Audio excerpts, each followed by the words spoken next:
Yo, Shortbox Nation, this is Botter, and I'm here to tell you right now that con season starts early this year with the return of Northeast Florida's premier anime, comic book, and sci-fi event, Collective Con. That's right, Northeast Florida's largest pop culture convention returns for its 10th year on March 8th through the 10th at the Prime Osborne Center in Jacksonville, Florida. 10 years of Collective Con, they're pulling all the stops out to make sure this is a can't-miss event. And the guest list they got going, don't even get me started on the guest list. I mean, they've got A-list celebrity guests and voice actors from some of your favorite movies, anime, and video games like Elijah Wood and Sean Ashton, Ray Park, Trisha Helfer, Ross Marquand, Max Middleman, and Bo-Katan herself will be there, Katie Sackhoff. Tell me what other convention is giving you the opportunity to meet Frodo and Sam from Lord of the Rings, Darth Maul, and One Punch Man all under the same roof. Oh my goodness. Only at Collective Con. And if you're looking to get some of your favorite comics signed, or if you want to get an original sketch from some of the best comic artists in the world, well, you're in luck, because there'll be plenty of comic and creator guests there, like DC comic artist extraordinaire Clay Mann, Harvey Award-nominated illustrator John Taylor Christopher, Marvel and DC cover artist Chris Stevens, and acclaimed Star Wars author Timothy Zahn. They'll all be at Collective Con this year. And if you're looking to bring the family, or if you want to make a weekend out of it, you're in luck, because there'll be so much going on at Collective Con that weekend in the form of vendors, fan panels, video game tournaments, cosplay contests, after parties, and a bunch of fan events. You can purchase single and 3-day weekend passes now using the link in this episode's show notes, or by going to collectivecon.com to book your tickets and hotel. Buy your tickets now, and I'll see you at Collective Con, March 8th through the 10th. Now let's start the show. Ladies and gentlemen, I present to you Shortbox Season 6. Yeah.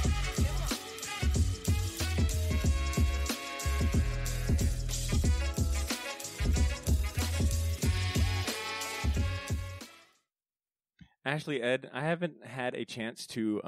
I've talked to maybe C and Drew on a pretty frequent basis, but I have missed you guys a lot, and I have not had a chance to hear from you guys. How are you guys doing? How are you guys staying busy? How are you guys holding up?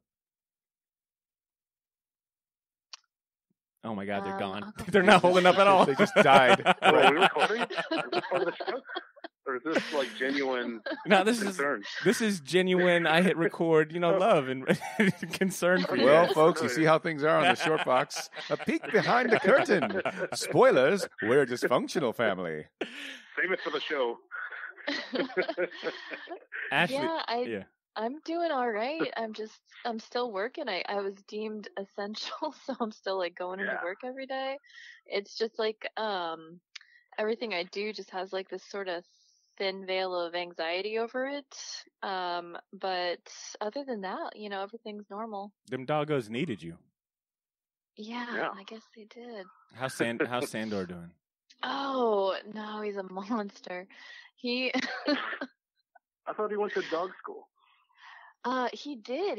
He's still not great. I don't know what's wrong with him. I can't bring him to work as much as I want to, and he knows where I've been. So I come home and he can tell, and he's terrible. I should have named him something else, because he's definitely Sandor. He's got such a friggin' attitude. You're like, Sandor, sit. He's like, hey, how about you hire me full time? You fucker. All right? And then he calls me the C word and runs away. Whoa. I'm sick of all this shite. Maybe if the Prime Minister would let us all get jobs again. For some reason, he's an 80s, yeah, dude, 80s crust punk in my head. Damn, Sandor is a lot older than he lets on. Yo, fuck Margaret Thatcher. Ed, how are you doing, man? How's everything been? Hanging in there. Like I said, last month I went furloughed to unemployed last month, so damn. Last month was pretty busy with commissions, so I was pretty, surprised by that. So just kind of keeping busy, and I kind of saw a lot of this coming, so I put aside some money to kind of get through the next few months. So luckily I'm okay. I'll be okay. Just working on commissions, and kind of I've been telling people this has been this monkey's paw wish of, always making that excuse of, man, I wish if I had more time, I'd do A, B, and C, But I think I got my wish, but the world turned to shit. So it's like the monkey's paw where you make a wish, but your wish is granted, but something terrible always happens. So I feel like I'm in that right now. It's but weird. I think I was going to say, my that penis is initial kind of shock shaped like a has monkey's gone paw. through and yeah, go ahead, sorry. Well, I was going to say, my dick is shaped like a monkey's paw, and I knew when you made a wish because it wiggled a little bit. So one of the fingers just went right up your ass. Yeah. Oh, man. Ed, I feel the same way. Do you do? No, wait. Oh, shit. I was fine, Ed. Go ahead, Ed. What were you saying? No, but I've been just keeping busy. Like I said, the commissions, like last month, I was just booked with commissions, which is cool. Now that's kind of leveled off, but now I'm kind of, looking for more work, but I'm also doing kind of my first time doing a mural again. I'm doing, me and a few other people are doing a mural behind Rec Room in 5 Points. So nice. Working on that now. So, just kind of keeping busy and kind of refocusing and planning. And I'm in that phase right now to see what's the next, kind of accelerated my plan, to do, find my next thing to do. Word. Well, look, I'm glad both of you guys are doing well, and I can't wait to have you guys back here in the studio sooner than later. As you guys know, I got Cesar here with me as well. Hello. See, how you been, man? I'm good, man. I'm good. Yo, wash your hands, dude. I got hand sanitizer. I want to go ahead and give Cesar his flowers and props, and say, dude, our last episode that you hosted and produced, fantastic work, dude. Thank you, man. I appreciate that. Fucking tastic. For the fans. And I'm so tired of getting emails saying, "Yo, when are you going to let Cesar become the new host?" Yo, who's saying that? It. By the Stop way, it. all right. Well, those are all from me. So I was wondering why all the addresses were like Cesar at Cesar1234 at yahoo.com. Sweetnuts88 at gmail.com is me. Monkey's paw dick at 517 at gmail.com. It's not funny, all right? We should let Patreon decide. How's that for drama? In a gladiator type We'll call it Thunderdome. 2 men enter, 1 man. 2 nerds enter. Both of them have feelings hurt. As always, in my tradition of picking like the worst and awkward time to like introduce the show, this is perfect, man. Talking about monkey's dick, I want to go ahead and welcome. I want to go ahead and introduce this episode 288. Welcome all of our new listeners to the Short Box Podcast, Jacksonville, Florida's premier comic book and pop culture podcast, and of course, welcome back all of our friends and family of the Short Box Nation. I'm your host, Botter Milligan. As you could tell, I got my crew here with me today. You don't have to listen to my voice solo for once anymore. I got Cesar Cordero here with me. Hello. And Ashley and Ed are on the call with us today. Hey, guys. Yeah. Damn, that was a very morbid fucking yo. Jeez. Yeah, don't worry. We're going to be back together soon. We're going to be reunited soon enough. I want to go ahead and give some shout-outs real quick. It'll be short. I just want to go ahead and shout out the patrons and the Short Box friends who participated in our hotline episodes. You can listen to our previous episode 287, a.k.a. Hotline Schwing, to hear from our patrons and Short Box friends firsthand on how they've been keeping busy during quarantine. And I'll go and put our Short Box guarantee that you'll end up leaving that episode with some new recommendations after hearing about the comics, the video games, the books, the movies, and the many other things that they've all been enjoying, the Fortress of Solitudes. Best part about that episode, like I said, is that Cesar hosts and produced the whole thing. So once again, that was episode 287, our most previous episode. Good time, Hotline Schwing. Check it out. So we decided to go ahead and sync up because it's been a couple weeks since we've all been on the on one episode. I think the last time we were all on an episode was our Furzetta Spotlight episode. So I think it was well overdue that we all got on the phone and do a crew episode. And in true form, I figured why not do a Short Box Stories episode. So for those of you unaware, Short Box Stories is our time, an opportunity for us to meet and talk about some of the headlines, articles, and different news that have come out of the pop culture and the comic book world space that we feel, hey, this was a pretty cool headline or this is a pretty cool news. It might have gone underneath the radar, and we want to make sure that you're aware of some awesome things going on. Ashley, I wanted to go and start off with you because your Short Box story hits definitely close to home, and I think is definitely relevant for a lot of the folks who listen to this show that happen to be comic book collectors and frequent local comic shops on a weekly basis. I think this might be some good news as well as some interesting topic. Ashley, how about you kick us off? What do you got?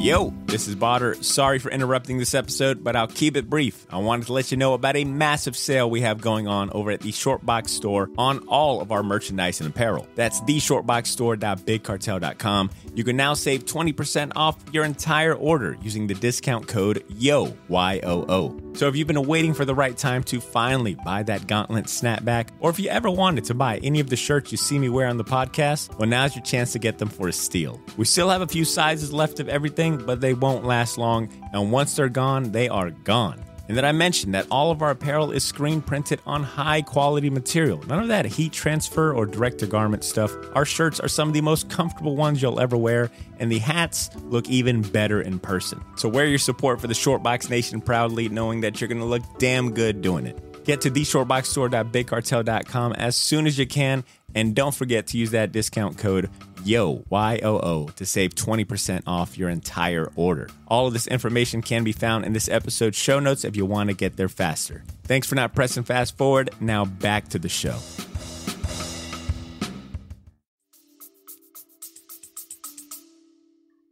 Yeah, so this week and actually last week, I started going back to the shop on Wednesdays.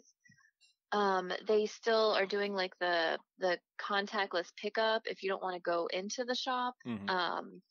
But I just went in to hang out and talk to Dave, and it was kind of nice to not have anything in my pulse, so I could just get whatever I wanted. Grab some stuff that I, wouldn't normally pick up. But we were talking about everything that's going on with Diamond, and so pretty much he said that they're doing kind of like a slow distribution until June. And then sometime middle or end of June, they're going to be back to normal. Hopefully, because kind of everything's been shut down. They haven't, been like stockpiling comics and not been shipping them. They've just not been printing comics during all of this. So they're just kind of slowly getting back on their feet, and they're doing some good incentives for shops. Like almost every company is giving free returns. So if the shop over orders, they can send it back, get all their money back, which is really nice. Marvel isn't doing that. I mean, it's Marvel, of course. But shocker. Yeah, he said they're giving, bigger discounts than normal. And then I picked up they're doing this, DC's doing this like new to you thing. So I picked up like a DC Rebirth Batman #1 for cover price. So they had like a little section in the back where it was like, here, you don't have any new comics, just try something that you haven't read before. So they're slowly getting there, and it was, kind of touch and go for a while, but I'm really happy that shop, at least the beach shop, is still there. I know the Riverside one is still there. I don't know how they're doing though. I don't know how much detail you got in with them, but as far as like the ordering and because the orders are usually solicited 2-3 months ahead of time. Yeah. How is that? Is that like the bill and stuff? Have they been? I don't know if he went into that much, inside baseball with you, but as far as just getting a bill every week, like usually get from Diamond, regardless, even for those orders that weren't coming in, but you still technically ordered them. Does that make sense? I think, so they haven't had to send any checks because they haven't. Oh, I guess they have gotten little ones. Well, I'm trying to think what he said, that the FOCs have been different. Like the stuff, like you said, they ordered months ago. He said that they have pretty much completely cleared out your ordering and said, hey, here, but they'll, like they were like, here, this is due next, in 3 days for something that you ordered 3 months ago. So you have to like go back and redo all of this ordering. So I know that was up for him. Gotcha. Okay. Actually, but as far as the billing, I'm just not sure. Actually, how did it feel to be back in the shop? Pardon me. I mean, was there did it feel weird at all? Was it awkward? Did you notice any of the other customers kind of, playing, I guess, their distance or whatnot? It was, so there's usually a group of girls that plays D&D in the back every Wednesday, and of course they weren't there. I have a friend that I meet every Wednesday, so it was pretty much just like us and Dave hanging out. There were a couple people in and out. That shop is so tiny. I don't know if you guys have ever been to that shop, but it's like it's almost like 3 walk-in closets put together. Like that's the size of it. So it's really hard to kind of socially distance there. How But much smaller is it than the last location? I would say it's like half the size, honestly. Wow, that's small. Yeah, it's super tiny. But there were 3-4 people in the store, so it wasn't a big deal. But like Dave seemed in good spirits. I think he was just happy to be there, honestly. So I grabbed some stuff that I wouldn't usually read just to kind of help out. I got a Mandalorian statue, and I got some old Wonder Womans, and that Hawkeye that Drew was talking about. I went ahead and picked that up.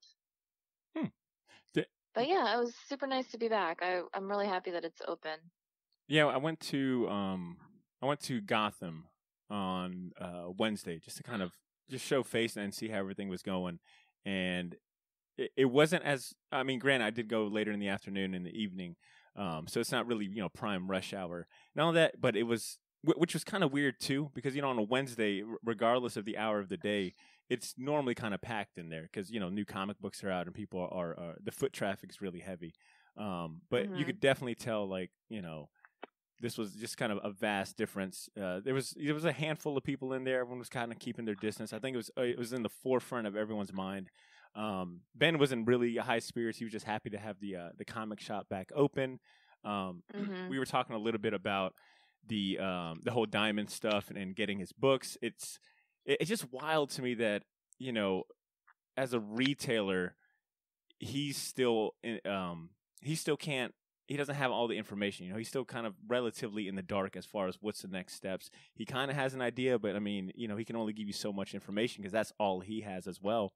And then we started talking about, how DC, because Diamond had stopped shipping physical comics at the end of March. And then at some point between then and now, DC had announced, hey, we're going to, what was the phrase I kept seeing around those publications? It was, DC was going to seek other alternative, shipping solutions. So we talked a little bit about that and how kind of shady that is, because they're essentially just teaming up with Midtown Comic Books, and they're doing it underneath a different company name, but at the end of the day, it's still tied to Midtown and DC. So for Ben, it was kind of weird, and I'm not trying to put any words in his mouth, but it was kind of weird that he was supporting another comic shop that decided to take on the shipping method. So it's just all kind of fucked up, to be honest with you. It's just this whole pandemic has definitely put a giant spotlight on how antiquated the comic book, direct market comic book system is, and just things like Diamond and the printers and and all of this shit. It's like, yo, what the hell? And you kind of hope for. I mean, that's why you have I think TKO doing a whole new business model when it comes to that. And to add to your point, it's something. It's this situation here that I think puts a very positive spotlight on a company like TKO, who their whole thing was we wanted to completely disrupt the way the comic logistics runs. And he had nothing but positive things to say about TKO because, I mean, they don't ship through Diamond. They directly ship the comics to the shops, and they're offering to what Ashley brought up about, some of these publishers doing really cool campaigns or just beneficial business transactions. TKO was doing what, if I was to buy a comic book from them, I could type in, the name of a comic shop, and they would give, 50% of their profit to the comic shop and support, or something along the lines of that. Yeah. But yeah, man, I think anybody who's worked, or even now, Ashley and myself, there's usually not a lot of good things to say about Diamond, and they're, once if you're a store and you get 95% of your stock from one place, and something like this happens, or if they make a mistake and you just have to kind of grit your teeth and, take it. Yeah. What I'm saying? We're going to change a lot. And, so most comic shops, they're, about 95% of their stuff comes. They might have an account with like Sideshow or some other merchandising companies, but most of their stock comes from one place, and that doesn't seem right. Yeah. I'll go ahead and bring up this last bit, and then we can switch stories. But Ashley, did you end up? I mean, I guess all of you have you guys heard of Diamond's new kind of campaign they've been promoting on social and whatnot? It's what is it? I want to get this right. Support the comeback. Oh, back the comeback. Yeah, that's their whole campaign of encouraging comic shops to reopen and get back to regular business. Have you guys heard that or read anything? I know Ashley, I sent you an article on it. What did you think about it? Mm-hmm. I mean, this guy was the CEO. Diamond Steve Geppi. What's his last name? Yeah. I mean, he's just trying to make money. The article was interesting. I understood their point of view on some of it, but also like it sounded like they were trying to force comic shops to open so that Diamond could make money. But the shop owners want to be open. They want to be making money. I don't think anyone's forcing them into anything. And especially like when you can do like the contactless pickup and things like that, I don't really think that it's like being inconsiderate of the virus or like forcing people to go out there and maybe get sick if they could support a shop and just do the contactless pickup. Yeah, to me it kind of comes off just tone deaf, and regardless if he truly does, and I'm talking about the CEO of Diamond, Steve Geppi, even if his intentions are absolutely pure, it still comes off as damn, what was the phrase I was thinking about? It doesn't come off as genuine. There you go. It comes off as ingenuine because at the end of the day, Diamond is benefiting the most. I mean, they're making money off of this, regardless of the risk to comic shops, owners, and customers, most importantly, because Diamond is a monopoly, man. So, of course, this campaign at the end of the day benefits their bottom dollar. So, I mean, there's no way that you can't look at it like, well, damn, this is another fucking monopolistic business trying to take advantage of the situation. But pull yourselves up by your bootstraps, guys. Yeah. That's not that hard, right? Right? Like I look at this is all a big conspiracy, right? There's not even a real virus. It's fine. According to some. Well, did you say according to some presidents? I need a haircut, Cesar. I need a haircut. Come on, man. Hashtag pandemic. What? What? Pandemic. Stupid ass. Stupid ass. I do look at campaigns like what Jim Lee has been doing, and then what is it? Creators for Comics. Is that the other campaign I've been seeing? But where all of these established comic book artists and creators like Mike Mignola, who's doing all of those commission art, and he's donating all the proceeds to comic shops and comic book creators. Jim Lee, who's doing it's like 30 days or 60 days of commission art, so he's inviting all his comic book friends to do artwork, and he's handling the auctions and whatnot, and all of that goes towards struggling comic shops. That's a little more endearing, man. But coming from Diamond, I think everyone that has ever worked in the comic book retail side has nothing but, they've definitely got a mixed bag of things to say, normally on the more negative. Just seeing Diamond go about it, it's like, yo, man, like this whole business is so fucking just fucked up, for lack of better terms. Diamond always, every time somebody says Diamond, I think of the time when I opened up a box of new comics, pulled them out, and there was a Starburst stuck to the bottom of one. Like a squished, they don't know how to pack comics. You think they'd figure that out? Yeah, disgusting Starburst that somebody probably chewed up, spit in the box or something. That's all I think of every time I think of Diamond. And I just had to be like, all right, -1 on the sheet. I'll let them know that I need a replacement. Well, we'd like to thank Diamond Comics distributing our newest sponsor for once again deciding to sponsor the show. Diamond's not sponsored yet, are they? No, not yet. But definitely not now. That's for sure. When this episode mysteriously comes down in a couple of years, just for you'll know why. Shits and giggles, like when you work, how many Can you count how many times you've gotten a diamond order that was 100% right? I think it happened one time, and then Neal told me to call and tell them that something was missing, so they didn't know. He was just like, they can't know they got it perfect. I've had the shop open for years. They've never got it perfect. I don't want them getting cocky. We've gotten stuff that was supposed to go to other store in another state. Yeah, so quick. Yeah, I've gotten open highlighters, candy. Like it's crazy what you find in those boxes. Ew. Ashley, if you'll do me a favor and just let me know how things go with the shop and with what Dave goes through dealing with Diamond and with them shipping comics. I think at the end of the month, right? At the end of May. He said it's gonna start slowly, and then by like end of June-ish, it'll be back to normal invoices. Yeah, I'm sure I'll have more comments about just how crazy it is, but I'll let you know how things go with Gotham and then talking to Ben. I'm definitely curious to see if we go back to quote unquote normal and if any changes come out of this giant ordeal, but I doubt it. On a more positive side, speaking about, supporting comic creators and whatnot, I did want to share a story that I read over on Bleeding Cool, talking about how comic book writers have now been added to the Science Fiction and Fantasy Writers of America. I guess Guild is a good word for them. So the Science Fiction and Fantasy Writers of America is a non-profit organization of professional science fiction and fantasy writers. It was founded in 1965. Their biggest kind of claim to fame was helping J.R.R. Tolkien get recompensated in the U.S. for all of these pirated sales of The Lord of the Rings.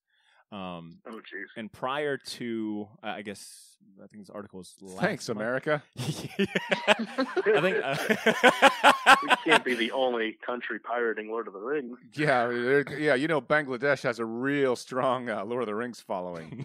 As someone who may or may not have purchased some bootleg DVDs from the Ramona flea market, yo, shout out to Hotez. I'm going to tell you, there's a lot of Russian bootlegs out there. They want to, Let me tell you something about Frodo Baggins. He is the shit. Enjoy this completely Russian tale of Lord of Ring. In Russia, Ring lords you. Oh, wow. Sorry. Really? A Yakov Smirnov joke? I'm just wow, that's Shortbox Podcast, topical. staying topical. We're going for that youth market demographic. Yeah. That Family Guy demographic. For all of our listeners that are 50 years and above. So they recently... That's for all you listeners over 45 years old. That reference. So they recently...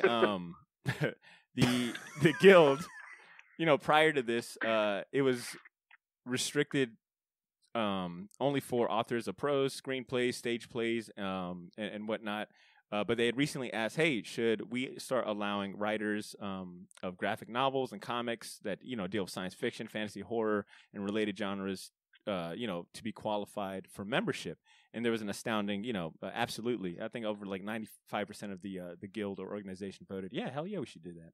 So it's now open to comic book writers and whatnot. And this is a positive because this organization, they have several resources for comic book writers that are, really helpful, such as they have an emergency medical fund that assists eligible writers who, happen to have an unexpected medical expense. They have a legal fund created. That way they can, writers can apply for loans if they ever have to deal with court-related costs. They also have an estate project that helps writers or estates of deceased writers kind of handle that legal aspect. That way they're not getting jerked by, other companies. It's just an overall good look. I mean, it's a nice protective barrier for writers. I think it also helps legitimize them and, of course, open them up to plenty of other resources that help them out. I think the Writers Guild also helps writers with dealing with agents, helping them learn how to distribute, how to get, their proper royalties and things.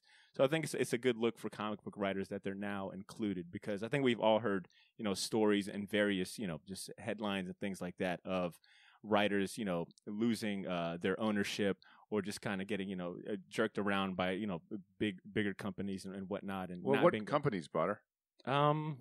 Bigger company. Now, when you say bigger companies, like Boom or IDW. oh, right. Yeah, the Titan. Those sons of bitches at Boom. The Titan that is Dynamite Publishing. You're right.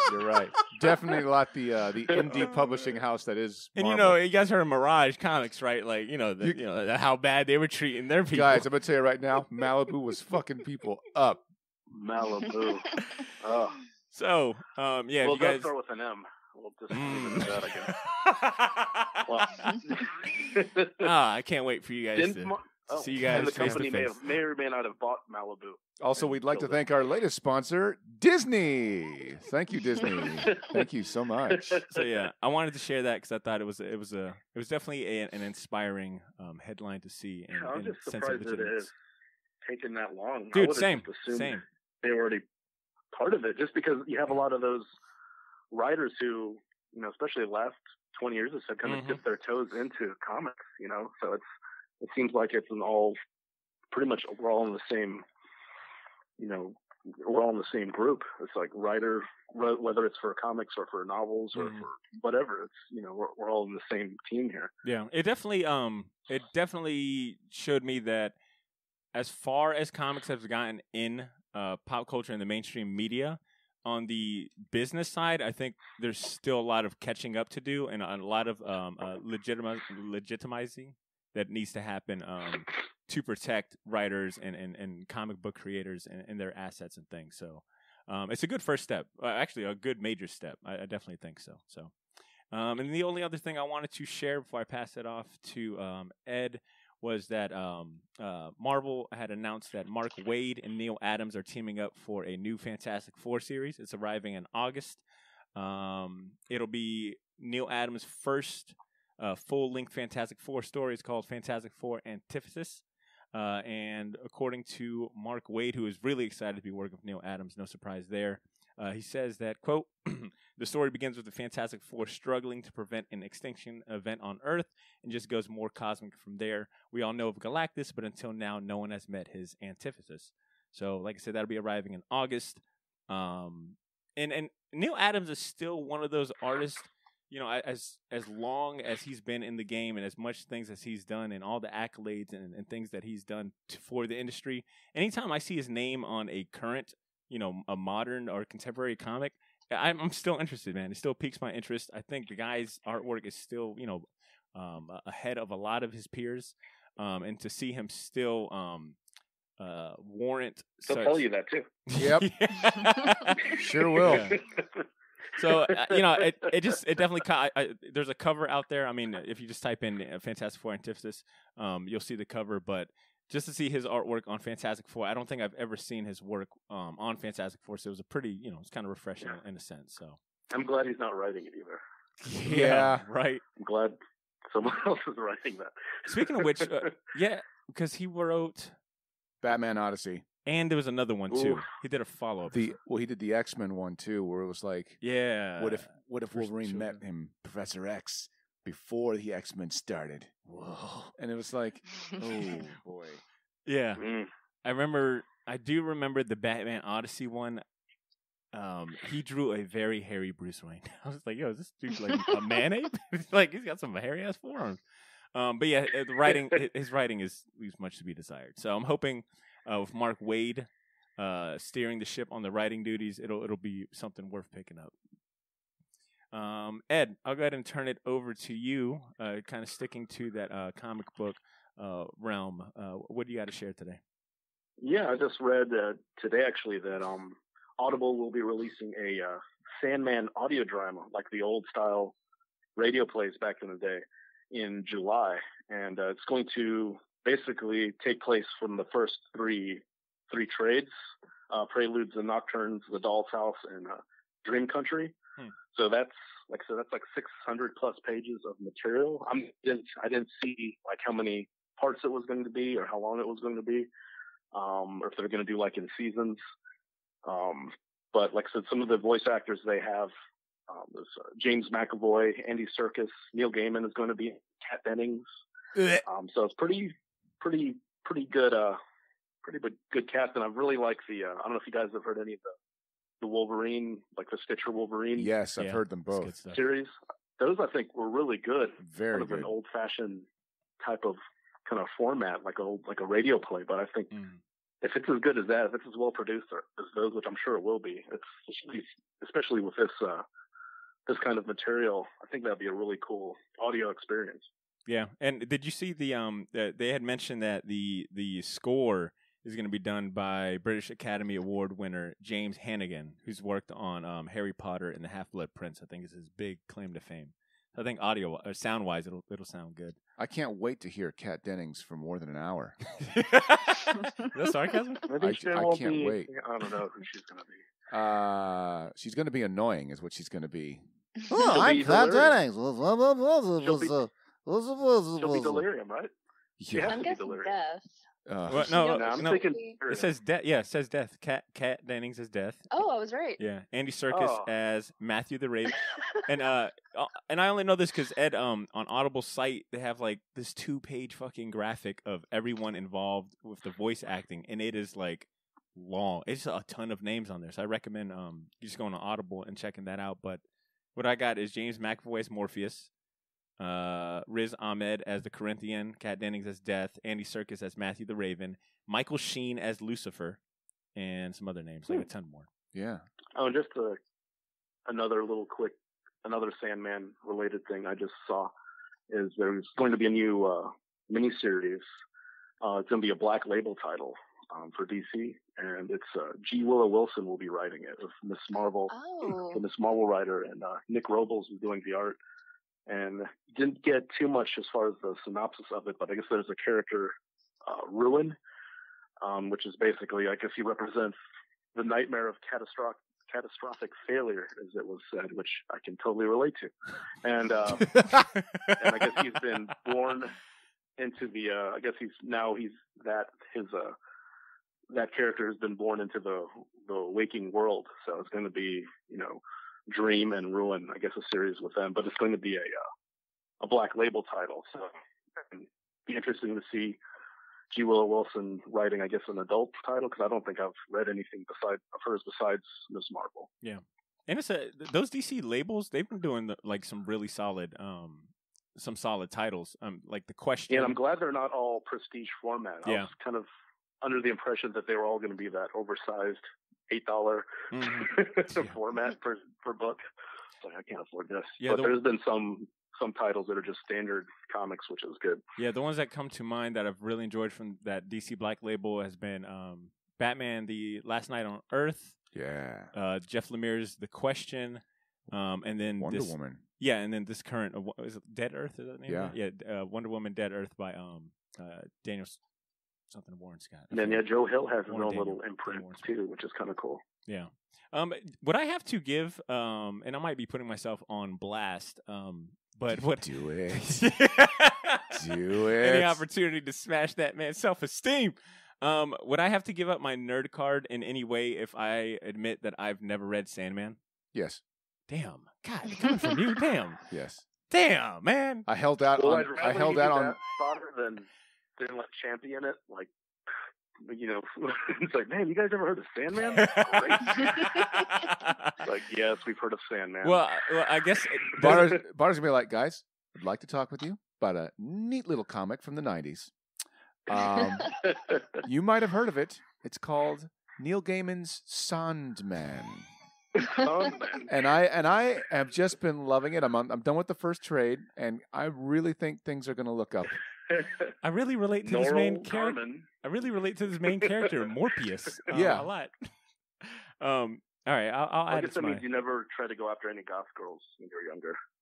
True. You can get properly introduced to Sandman. About to have a super crush on Death. I've seen her in a bunch of comics, but I'll add it to my reading list. I think it's on the DC Universe app. Which, by the way, I saw a headline saying that DC Universe has seen a 35% jump in readership since this whole pandemic.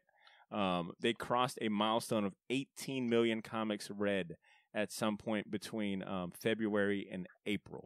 Yeah, I guess they really need all the help they can get, huh? Poor DC. Poor DC. Warner Brothers. Yeah, poor Warner Brothers. Mom and pop. I know, they're not like fucking IDW taking all the fucking revenue. God damn, man. Come on. Cross-gen, fucking Support small greedy business. bastards. You know who I can't stand is the monopoly that is Aspen Comics. God, Oh, stop riding off of Michael Turner's coattails. Please. He had to fight to have rights Yeah. of Fathom. Yeah, I mean, he had to really fight for those rights to Yeah. get them back.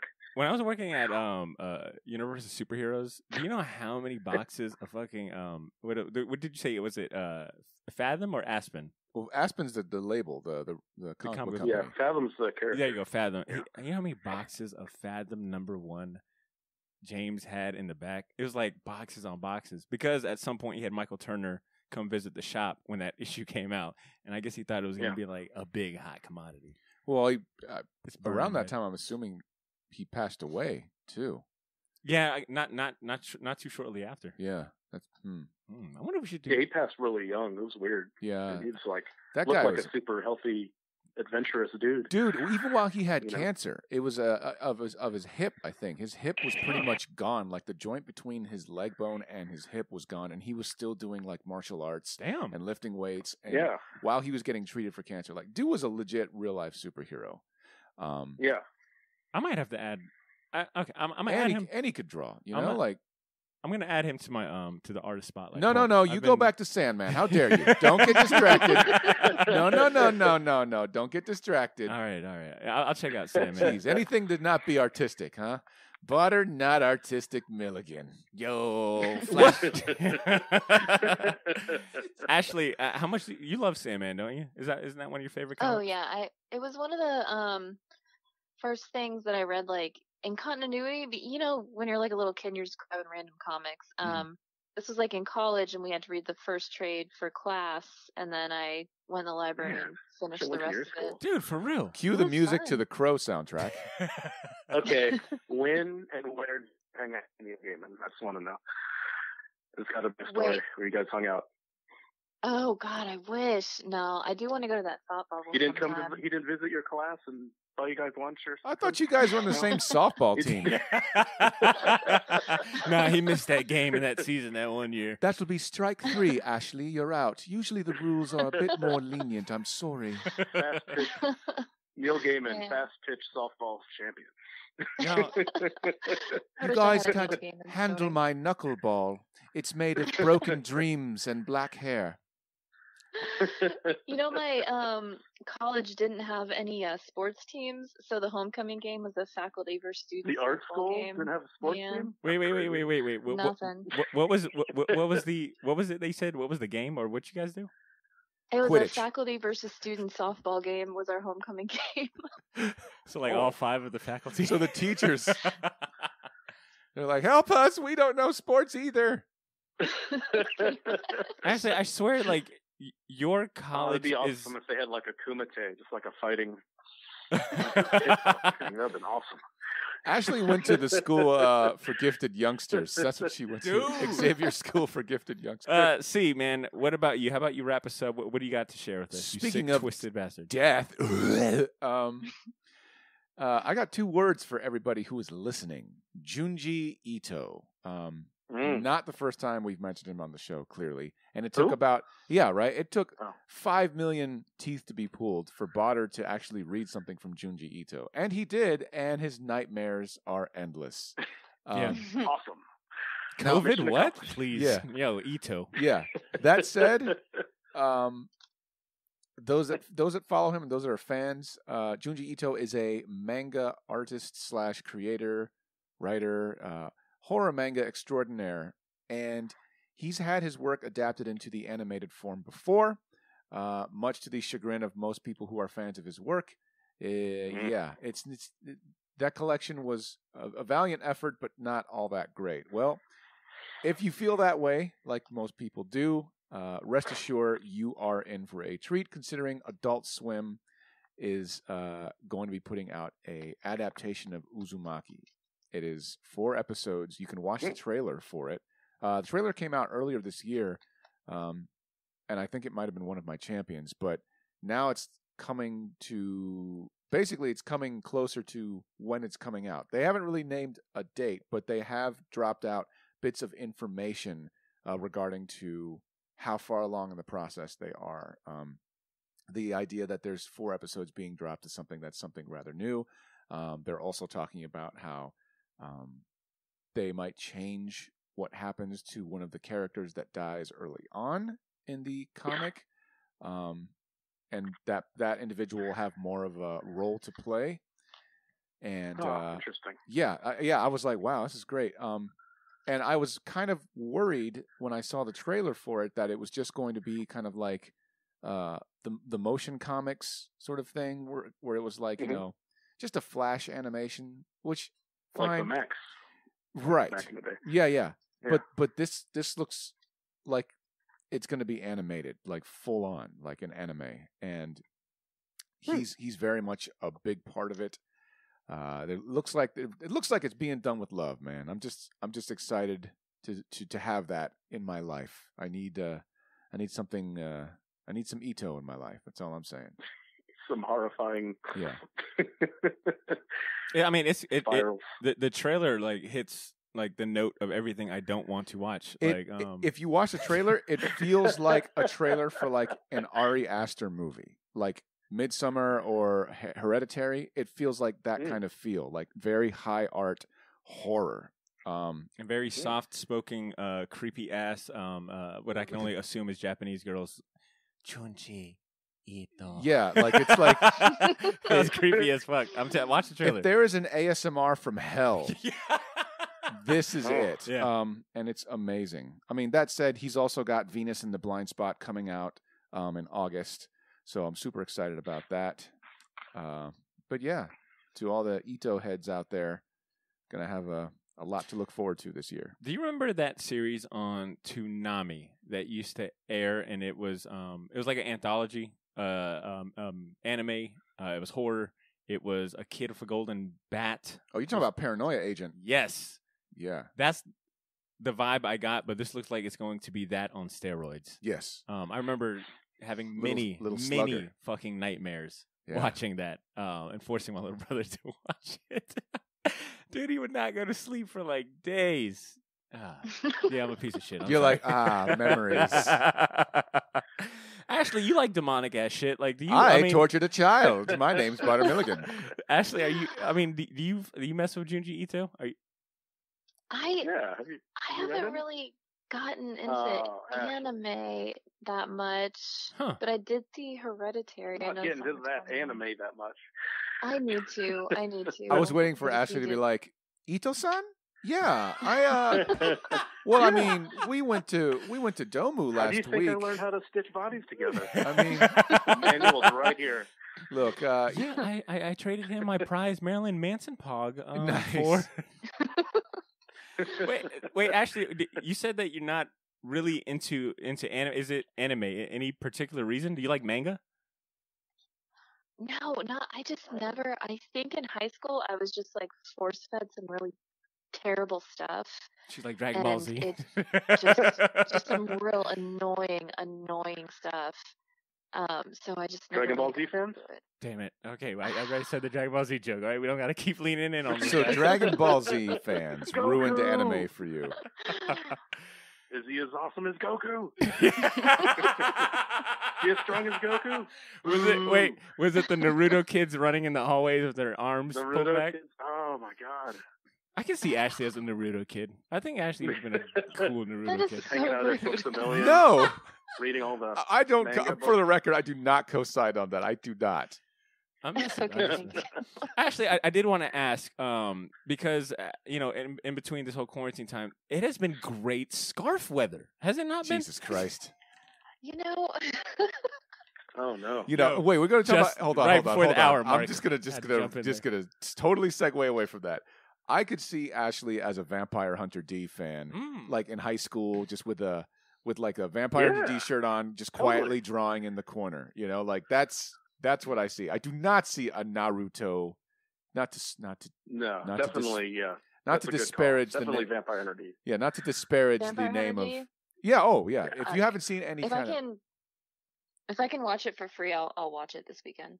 Oh, damn. It's on YouTube. I think you can find it. I think it's all over the place. Legally, of course. The Short Box Podcast is not going to. Oh yeah, right.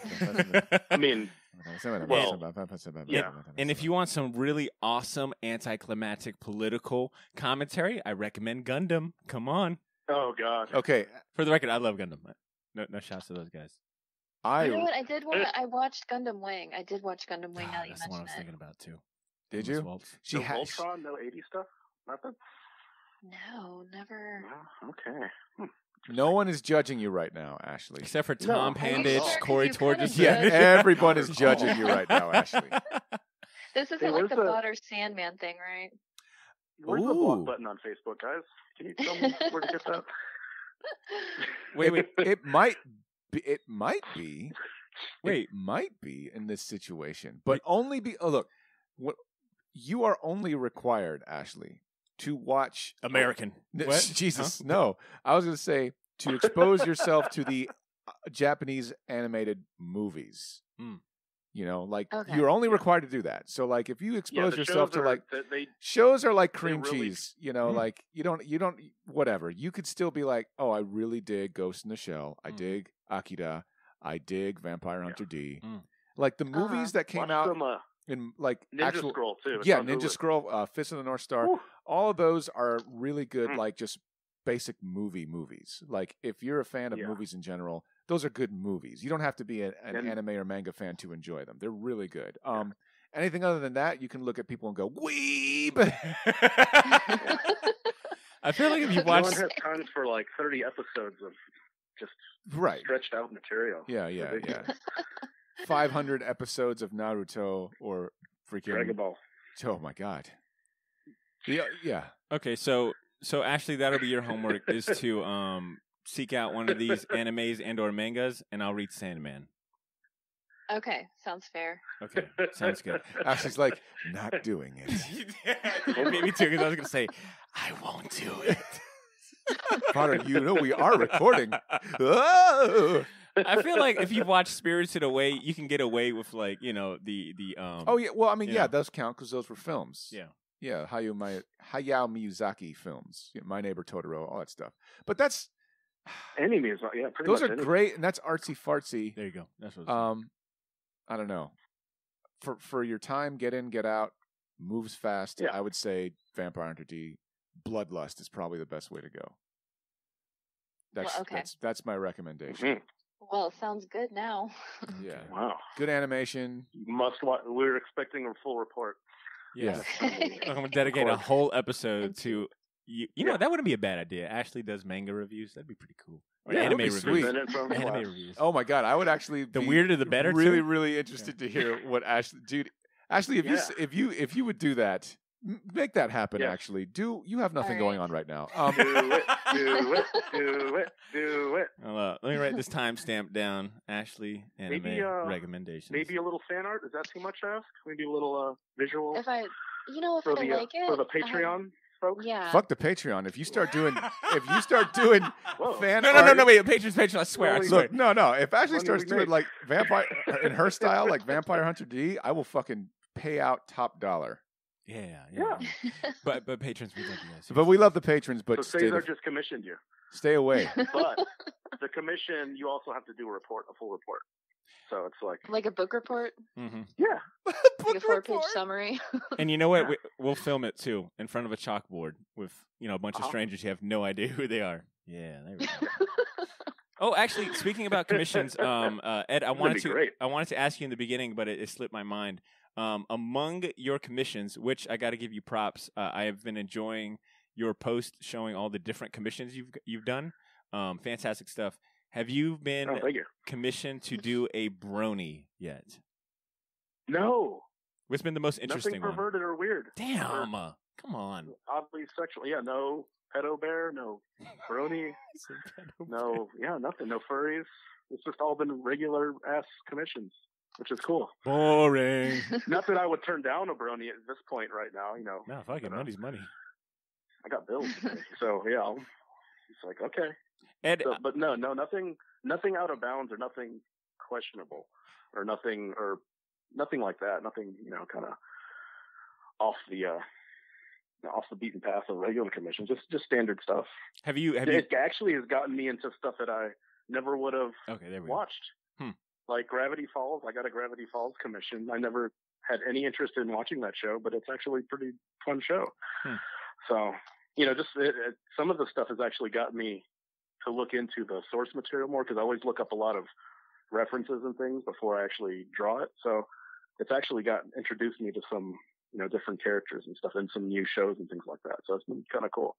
And Ed, I say this with the utmost respect. Your artwork looks like it's gotten better. Like better than it normally is too. Like Jesus yeah, Christ, well, Potter. It's cool because it's been no joke. Last month it was like every day clocking in and drawing these commissions. Mm-hmm. Like it's a lot of $10 commissions. So it was crazy how many I got. And then some stuff I got like a Tekkaman Blade commission, which is kind of like a Gundam style robot. And it's like, do you even look at anything I draw? When have I ever drawn anything like this? It was like a geometry problem. It was all like super straight lines, accurate. It's like, this is not what I usually draw. So I got really taken out of my comfort zone a lot. And I got a lot more reps in than I usually would normally do if I was, working full time. So it's been, I felt like I kind of leveled up a little bit, without sounding too pretentious. I felt come like on, man. Just because I've put in so many, it's like, working out a muscle almost. It's, I've just been drawing for hours a day for the last, month and a half. So it's been, it's definitely, I've kind of noticed improvements. So I'm hoping. No, absolutely. Like, especially the black and white one. I'm normally a fan of your colored stuff, but the black and whites have been fantastic. Like, to the point where I'm looking at some characters I've never seen you draw, and I'm like, damn, I kind of want a print of that one or a commission of that one. So, good stuff, dude. Yeah, it's been fun, but like I said, it's they've kind of everything's kind of leveled off, but it was, kind of mid-March through April, it was like a lot of requests, and not just like pity requests, like pity commissions, which ain't too proud to beg over here. I'll take them. But like I was getting commissions from, of people I don't know, which is really cool. It's that is like, really cool. I'm not like, expecting everyone who knows me to, here's a couple bucks, loser. But, actually getting commissions outside of people that I kind of know or acquaintances or colleagues, it's really cool.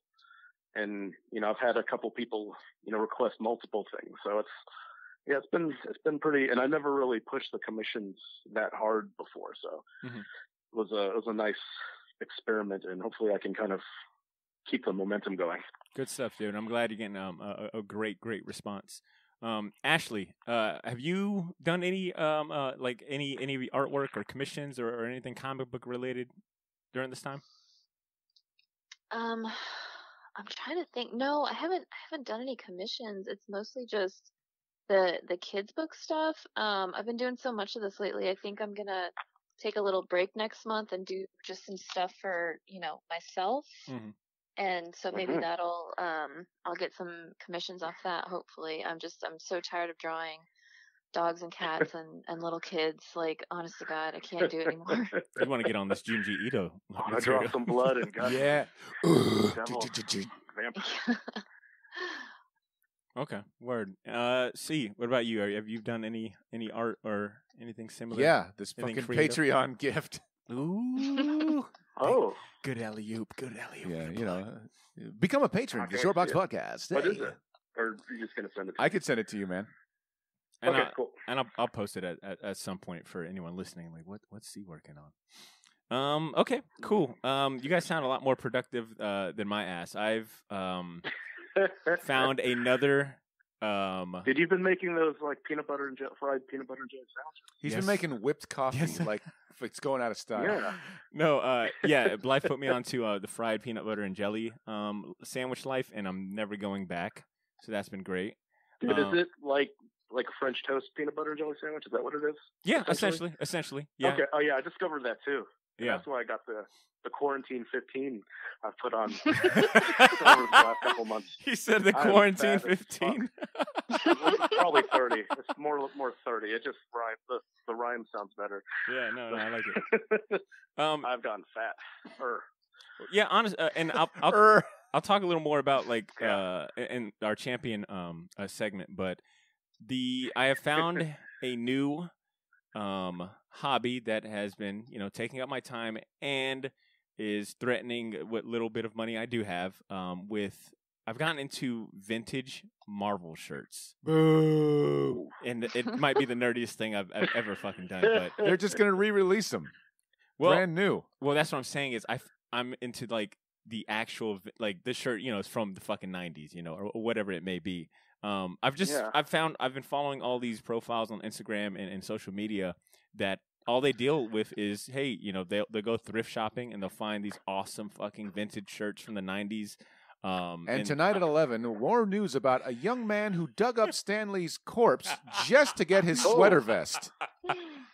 To get his sweater vest. You think I get That at would least fetch $200 $100 if you try to buy it. At least $200 on You you. just start smelling it. No, True believer. Dude, I'm some of these shirts, and I say this with once again the utmost respect to especially C and Ed. I feel like you guys would recognize a lot of these shirts because you guys were going to the comic shops during the time and probably had seen these in the shops. Some of these shirts, man, to see the resale. First off, fuck you. On behalf of Ed and I. The rest of all I could guys. afford those shirts. Second off, we couldn't afford them. They were always like, we would always be like, oh, damn, look at this sweet Ghost Rider shirt where he's on a, Javier Sartaris did it. And it's like, yes, that one is at least $100. But for this T-shirt, And they're more expensive than concert shirts. We're getting a T-shirt at a concert. Well, Right. look, the They were resale crazy. the resale will drive you fucking crazy. Some of these shirts, especially these vintage Marvel ones, that's got like Jim Lee art, any Jim Lee X-Men artwork on a shirt, or any of the Image dudes. We're talking like $200, $300, and they're selling out. Yeah. Like I follow a few accounts that'll post like, I just found this vintage, shirt from late 80s. well, I'm really glad you're supporting those guys at Marvel, man. They really need your help. Yeah. Wait, but none of the money goes back to Marvel. It's these, kids who have all the time in the world to go, vintage shopping. Yeah. Yeah. I shouldn't People who be. created these characters see zero cents out of it. And God, don't even get me started on the cross-gen shirt dealers. Ugh. Look, let me tell you right now. Cross-gen. I've got some glad Dark they went Horse out of business. vintage shirts that are Yo, let me go and Highway take a look, robbery. Take a look. But yeah, that's how I've been occupying my time. How about we go on music break? Because I got 2 emails to read, and I want to do champion season and get us out of here. I got a special music break. It is music provided by DJ Crumbs. If you've ever been to a GAM event, chances are you've probably run into this man, whether it be indirectly by enjoying the music at some of the GAM summer events. He's normally DJing a majority of those events. Or if you've ever, once again, been to a GAM event and you've seen his custom Thanos arcade cabinet, DJ Crumbs is an awesome dude. He sent me a folder of over 127 self-produced beats for us to freely use. He, just wanted to show support and whatnot. So I've been enjoying digging through this folder of music so far. And I'll go ahead and play a track called Parappa, DJ Crumbs mix. And it shouldn't be a surprise where he draws the inspiration and the sample from. So big shout out to DJ Crumbs. And you can directly, thank him and check him out on Instagram at Crumsabi, CRUMSABI, and check out his music. So I'm going to play this song, Parappa, and then we'll be back with email and champion season. Say alright. Say oh yeah. What you gonna do?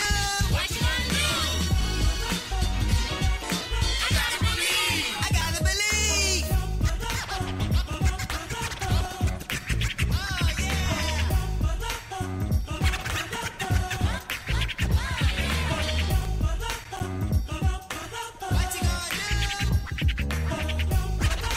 What you gonna do? What you gonna do? Gotta believe. All right, and that was music once again by DJ Crumbs. Big shout outs to DJ Crumbs for all that music. I'll be sure to be playing a lot of his music in the upcoming episode. So check him out once again on Instagram at Crumsabi. So before we get to champion season, I've got 2 emails I want to read. They were sent earlier in April. We just never had time to kind of get around to it. And I like to read emails when we've got the full crew. So, pardon my, just kind of getting to these late. We got one from Malcolm and one from Matt Vigo. I'll go ahead and let Cease kick us off with the one from Malcolm. All right, here we go. One last Gundam email. Oh, all right, that's kind of relevant. It's from Malcolm Jackson. What it is, y'all, Malk back at it once more during these quarantine times. I just wanted to get this champion out of the way real quick. My champion today is Mobile Suit Gundam, The Origin. Gundam The Origin is a graphic novel retelling of the original Gundam anime in 12 beautiful hardcover books. I collected the first 6 books during its original release back when I was ballin', but these hoes got a decent price tag on them. I managed to find the final 6 volumes a couple weeks before this pandemic became a reality, so it was perfect timing to reread the series in its entirety. This series is simply incredible. True essence of Gundam isn't about plastic models. This is a story about the realities of war, where both sides think they're fighting for the right reasons. A great area of violence and political theater.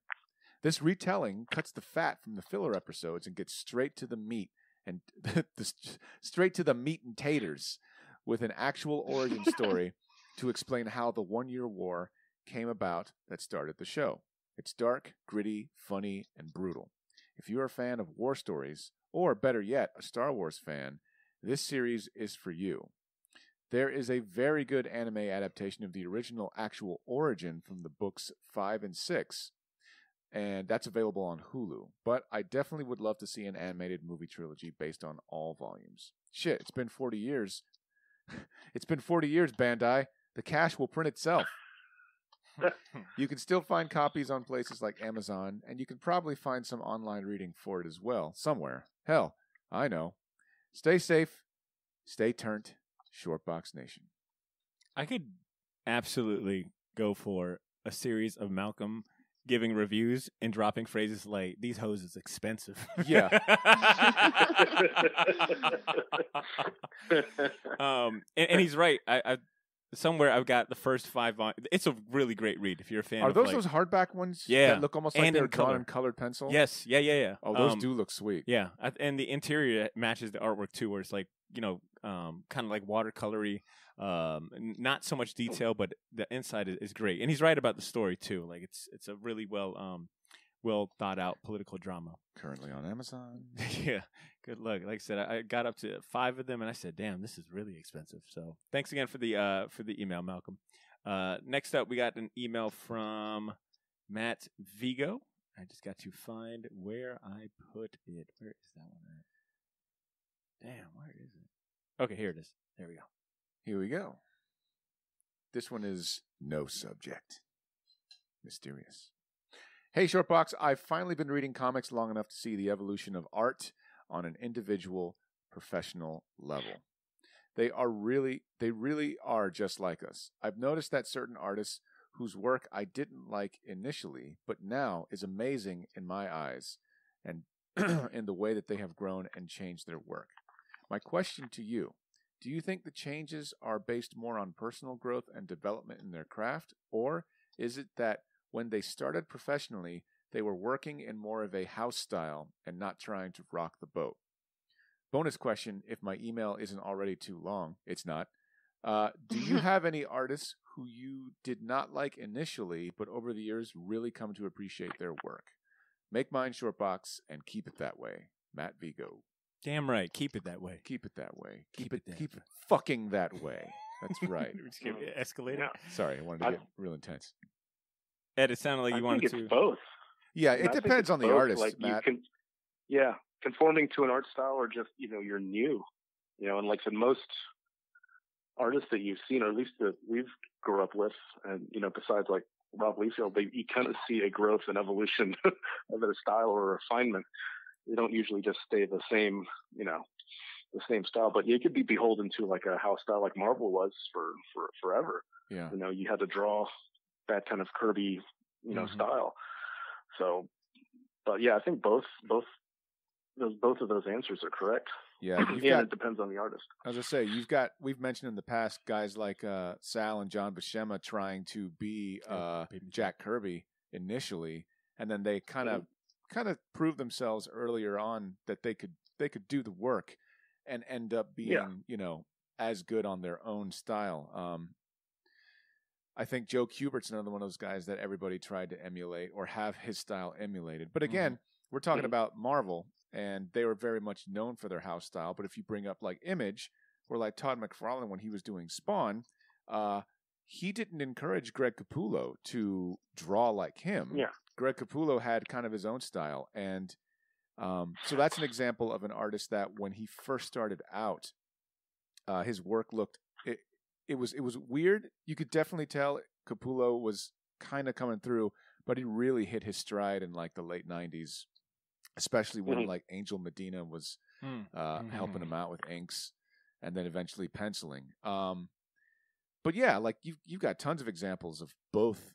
It just really depends on the time, the company, and the artist, and when you catch them. And you got like the kind of like, whether it's not a house style per se, but you have a style that is popular that everybody tries to ape a little off of. Like, right. You have all the people that kind of drew like Jim Lee. Yep, for a exactly. while. Even like drew like Rob Liefeld's style was common a lot. Like, for sure. Like with Stephen Platt, Roger Cruz, guys like that. Yep. And you have, and Joe Madureira. Oh my God, everybody wanted to be Joe Madureira, for real. Yeah, like that was, between him and Jim Lee and those kind of 90s guys, they kind of influenced almost every mainstream book had that kind of look, was kind of sporting that kind of look outside of, independent publishers. It was crazy. Yeah, you try and get the Kubert brothers to draw like Joe Madureira. It ain't going to happen.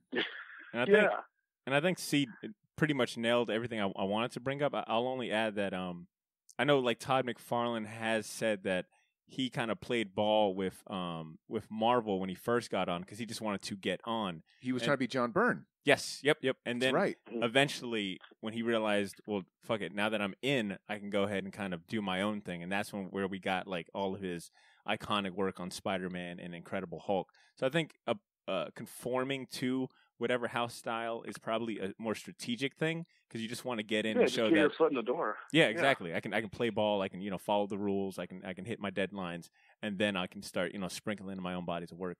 And to Ed, your point about Jim Lee, it makes me think about what I brought up in the episode with Ryan when we were talking about like the Marvel versus Capcom franchise.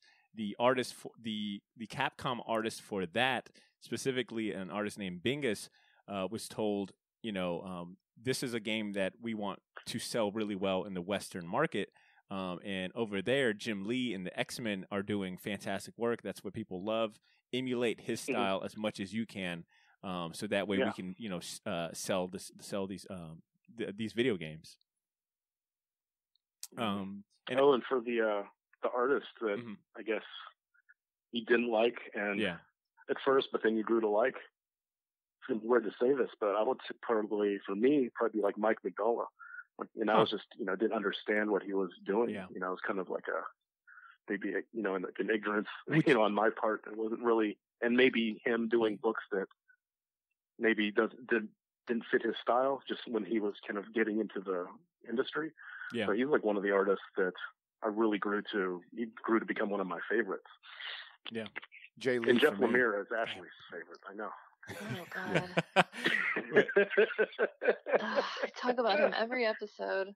He's your favorite. Well, actually, has you love him. Has Jeff Lemire? Have you grown to like him over the years, or do you want to name another artist? That... All right. I keep seeing all this stuff about is it Sweet Tooth? Yeah. And every time somebody recommends that book to me, I'm like, I can't. Well, is there an artist that that fills that quota that you've grown to like over the years? Well, what's funny is like I would say Jay Lee is one of my favorites, and like his old stuff, like I forget what comic like he's done some crappy stuff, not crappy, but like I think it was super like crazy. Yeah, it was like something from Image, and I was Image stuff like the darker Image like, stuff, and like Death Blow? Was it not Death Blow? Chapel? One of those. They're all kind of the same guy. And it just didn't look good. It was just kind of ugly. And I remember seeing it was Jay Lee, and I was like, Yeah, that is. that's a really good example because his style got very refined. Before it was just like really sharp, kind of angry edges and points and Mhm. like craziness. And then he really developed that. Yeah, that's a very good example. So, and also all this, like all this technology that, you know, people are using, especially with like coloring and stuff, and Mhm. how far, like Photoshop has come. I mean, you just look Yeah. at the colors on things from the 90s versus now, and it's like, you can't even Well, I compare. remember when like Image, I think it was like Ollie Optics or something that did the Spawn colors, and they were using that really glossy paper, and Oh, it yeah. was like super shiny and crazy looking, and you never seen anything like it. You know, it was a big change when the kind of the digital printing took over the traditional printing. I will probably add that John Romita Jr. I remember That's a good John one, too. Romita Jr. I remember I really still don't know. disliking his artwork when I was first getting into Ed was like, I still don't know if I like his artwork or not. Still don't know. Well, I feel Yeah, with, for me, like it depends on what books he's Yeah. doing. You know, it's Yeah. kind of. I think like stuff like Kick-Ass and Daredevil. Yep. But not Superman or Justice League. You know, it's like I think his style fits more more grounded characters like that. Well, he's a house than style superheroic guy. characters. Yeah. I remember when I first was getting into comic books and I was reading the books from my dad's collection. He had like X-Men and Daredevil comics, and when Ann Nocenti was writing Daredevil specifically, and Romita was doing the artwork, I could not read those books. It would just like it physically like made me just feel weird reading them and looking at the artwork, like because everyone just looked like they were decaying, or I just didn't really understand like his shading and the lines. I remember telling my dad like this is my least favorite artist in the world. But that Ghost Rider, Punisher, Wolverine so much book. different than his dad. It's like so much different. Yo, big time, and that's what threw me off. You know, getting into comics, I was like, Yeah. wait, is this the same Romita? And my dad was like, no, that's his son. You know, Some would say less talented than his father. Not me I though. would Not say me. that. Botter would say it all day. I prefer Romita Senior, but I mean it's I just like a pop stuff. nostalgic. Oh damn! I didn't think you do it. Okay. All right. But to Ed's point, many years later, reading Kick-Ass and bold move.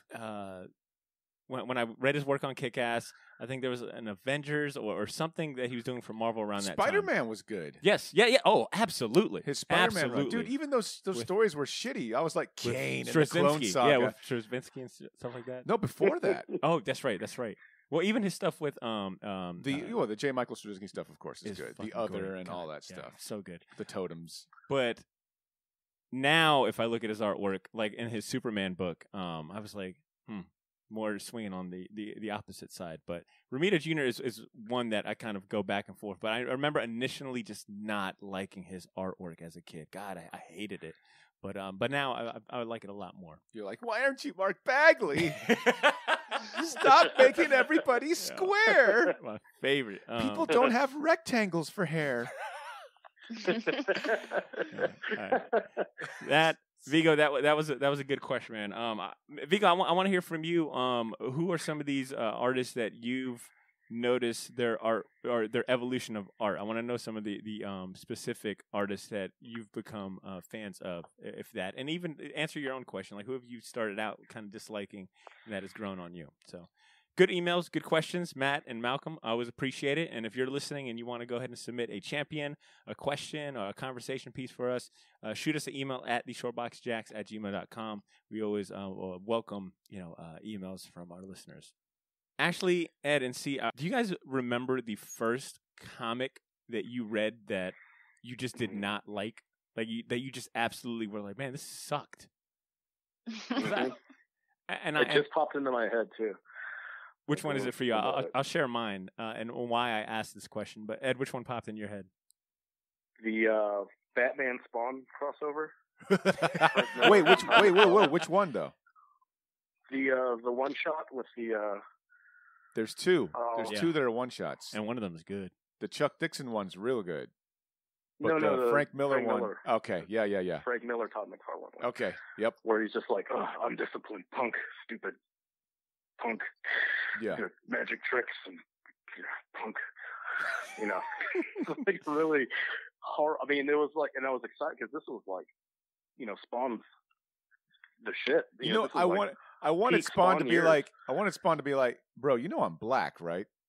Like, because you're coming off kind of sounding like And a he started racist talking like a motherfucker. Frank Miller drama. He was trying to, I guess, for lack of better term, talk more black. I guess. It's like, yo, You know, it's like, like when they're fuck you. talking I trash served with my each other. country and had to go to hell for it. You can get bent. Yeah, Shut yeah. up, punk. So Yeah, and it was just, Yeah. it was so you were excited because you know you have two titans of the industry. Mm-hmm. You know, and this was before kind of Miller's, you know, got really off the rails, you know, or inconsistent towards, you know, the second half of his career. But, you know, everyone was excited. This was a big crossover. You didn't see stuff happen that often, you know, especially It was the with 90s. this, you know, upstart. This, Yeah, yeah, it's this upstart should have been like group. a grimdark guy's like dream come true.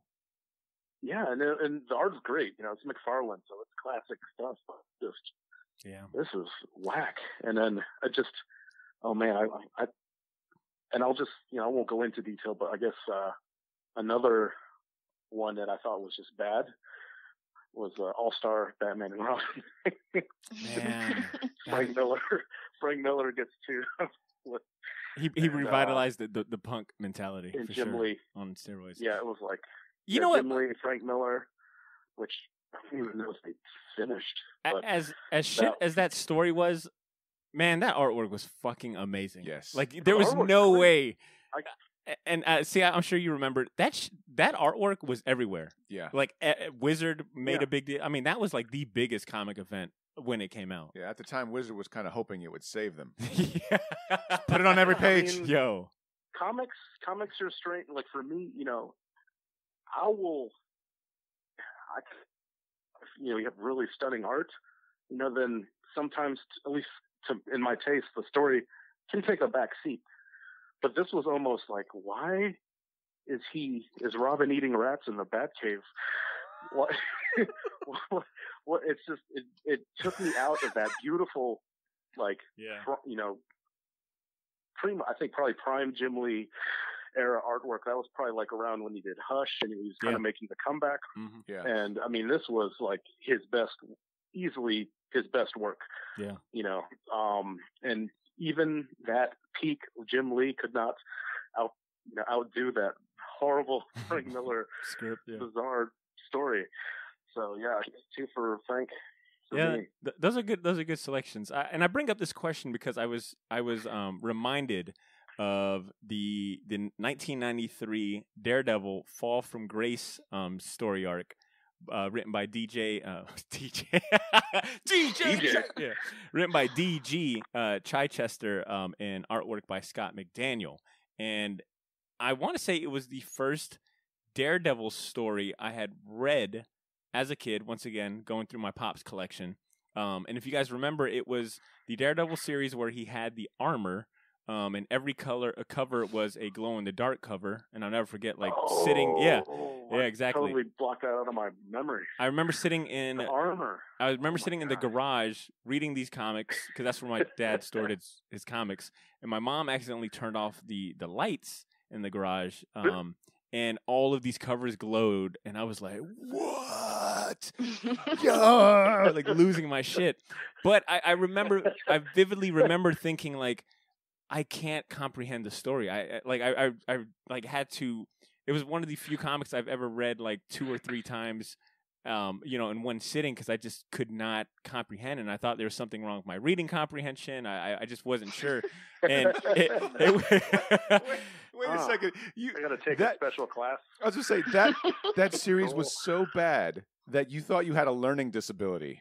it was so Yeah. disconnected. That's bad. I was like, man, am I missing issues in between? It just was all over the place, despite the fact that it had some. I'm about to buy this book just because it blew your head so bad. Yeah, it had even like Venom, like it had a cameo. And I was yeah. like, what the fuck, Venom and Daredevil? So that's what kind of reminded me, like, man, that was my first conscious exposure to like a bad comic book. It took like up until that point. So, see, what about you? What's one kind of conscious bad comic? That Sorry, comes to I was looking at Amazon reviews for Fall from Grace, and like most of them are like 5 stars, 5 stars. mind? Yeah, I know. And there's one guy that's like not the best Daredevil story. Like 1 star. For me, honestly, it was. This is going to sound horrible, but it was the first comic I ever got, which was an Alf comic. Huh. Yeah, Oh. Makes sense. and I knew, and it's funny looking back. Those comics are great. Like the artwork's really cool. The cartooning is very nice, and Is Marvel that put the them. Star Comics. Marvel put them out. Star Comics, right? Like the all ages. I don't remember. I just know that it was the first comic I ever remember having, and I knew there were other comics out there that existed, like Batman for one. And I was like, why am I was like looking at my mom and dad like confused.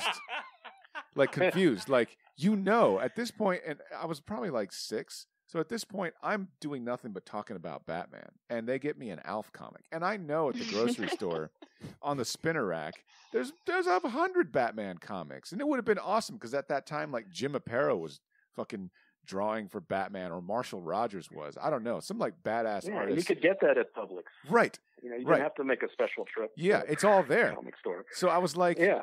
I'm sitting here looking at this comic confused, and I was like, I don't give a shit about this fucking alien from Melmac who fucking eats cats. I love cats. This is horrible. Yeah. Oh my god. So I was just like, kind of like, but being in a Hispanic family, I was just like, thank you for this. This is exactly the comic I wanted. My mom and dad are like, Alf. he loves that Alf comic, and I did because I didn't have anything else. Yeah, that's Were funny. you a fan of the show when you were that age? Yeah, I mean, I think every kid was, Alf fan when he. Maybe they just, And he here's the thing. watches this on the TV. Yeah, I didn't have a Like, choice. The Everyone logic's else, there. everyone in my family watched Alf, and I was just like, all right. I can picture your mom and dad having to go past the Batman, like hordes of Batman No, comics. he doesn't like this for awesome Alf. shit. Get him an Alf comic. That's a good one. The guy dresses as a bat. That's stupid. Yeah, It's Alf. yeah. I love it. Ashley, What He dresses like a 6-year-old bat. boy doesn't want to be Alf? Ashley, what's a comic that comes to mind? So the one that is coming to my mind now that you guys are talking about everything is I remember being super excited about Vampirella. Huh. Because I thought she was so awesome, and I got Which incarnation? Yeah, yeah. like pretty pretty recent, like the Dynamite ones, maybe okay. from like 7 or 8 years ago. And I remember getting they had 6 covers every issue. They still And- do. They still do. Yeah, yeah. Do they? Okay, Yeah, I they do. remember For just sure. getting, When I like was doing the 4 weekly covers. what's coming up, it's like Mhm. 100 Vampirella and Red Sonja covers. I Three. have them all. Yeah. And I remember I was going to the comic shop before I worked there, before I really knew anybody, and I bought so many issues, like different covers, and I was so excited. And then I went home, and it looked like it reminded me of if Dennis Reynolds from It's Always Sunny in Philadelphia drew the inside of it. It was like almost like just stick figures with like just watermelons on them.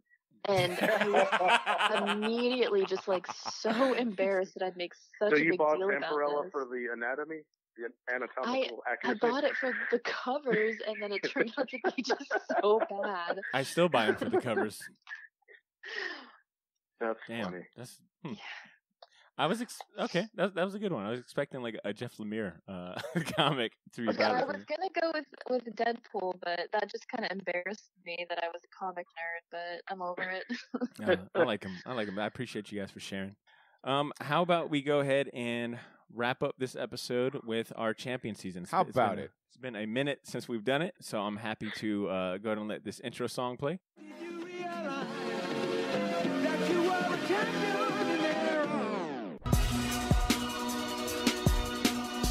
This is your first time tuning in to the show.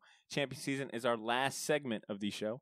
It's our opportunity to go around the table and share a few things within pop culture that has resonated with us this week. It could be a comic book, a movie, a TV series, a book, a video game, etc. Anything that we feel, hey, this is really dope, and more people should be checking it out. See, how about I go and kick it off to you, man? What do you want to champion today? Sure. I'm going to champion a book.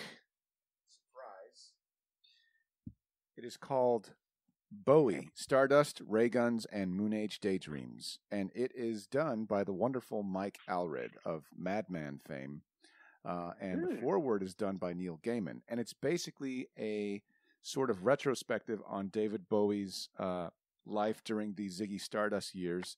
But also it has a very sort of touching epilogue where it's almost like a picture montage of his whole career. That's cool. Right up to Black Star.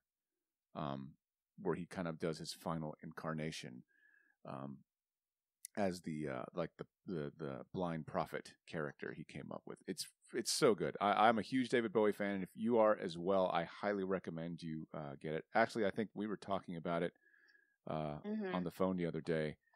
And did you manage to check it out? Did you see?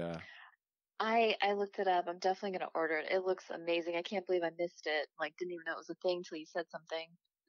Yeah, so I can't say how awesome this book is enough. Like, if even it's actually a pretty good gateway book if you aren't familiar with David Bowie and you want to learn about what his music was and how he incorporated the arts into it and how he more or less considered himself a performance artist who used music as kind of like his canvas. He never really thought of himself as a musician. Like, he's like, I don't really think of myself as a musician or a singer, just an artist. So it's pretty good. Ashley, again, for the win. I finished watching all of The Tick.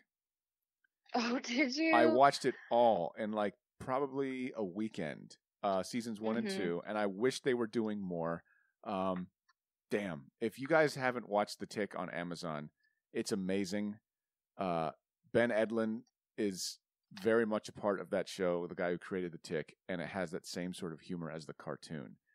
All of the misfires that the other live-action show that preceded it, starring Patrick Warburton, no disrespect to him, but I think he makes a horrible Tick.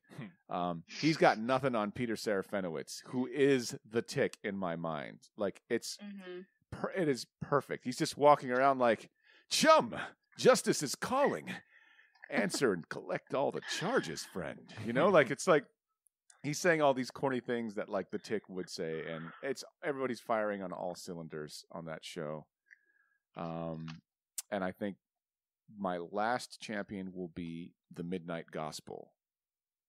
It's it is a cartoon / animated podcast by Duncan Trussell and Pemberton Ward of Adventure Time fame, where they basically Duncan Trussell had a podcast where he had different guests, and then they animated the episodes, and it's incredible. They go into a lot of esoteric type stuff. Did you make it through the whole thing? Not yet. I'm almost done. Oh, okay. Yeah, I know the last one is going to be a tearjerker, so I'm kind of like stalling. I listened to that interview originally, like a few years ago. Oh, nice. That's when I used to listen to his show more. Yeah. And so it like animated. Oh my God, that last episode, that's a heartbreaker. It is one of the coolest ideas for a cartoon I have seen in a long time, considering it really delves into a lot of really esoteric shit that I like chaos magic, right-hand path, left-hand path magic. Also deals with the nature of reality a la Philip K. Dick. And kind of goes into it plays around with Aleister Crowley's ideas of servitors, and but as a joke. So like Aleister Crowley went out in the desert and said that he had met an avatar or a servitor of the Egyptian god, I want to say Isis or Horus, and it was Aiwas was the name of the entity that visited him. And as per magical teachings, these sort of things can be conjured. And if you listen to any of Grant Morrison's lectures on chaos magic, if you watch this cartoon, it's basically that, but as a punchline. Where, like, what if one of those little entities, these fourth dimensional beings that possibly talk to us, was the host of his own show, and that show aired throughout the entire multiverse, and it was a silly little podcast. So it's a really, really heady, fun show, and I think it's only like 8 episodes, right? Yeah, yeah, something like that. Something like that. Less than 10, yeah, for sure.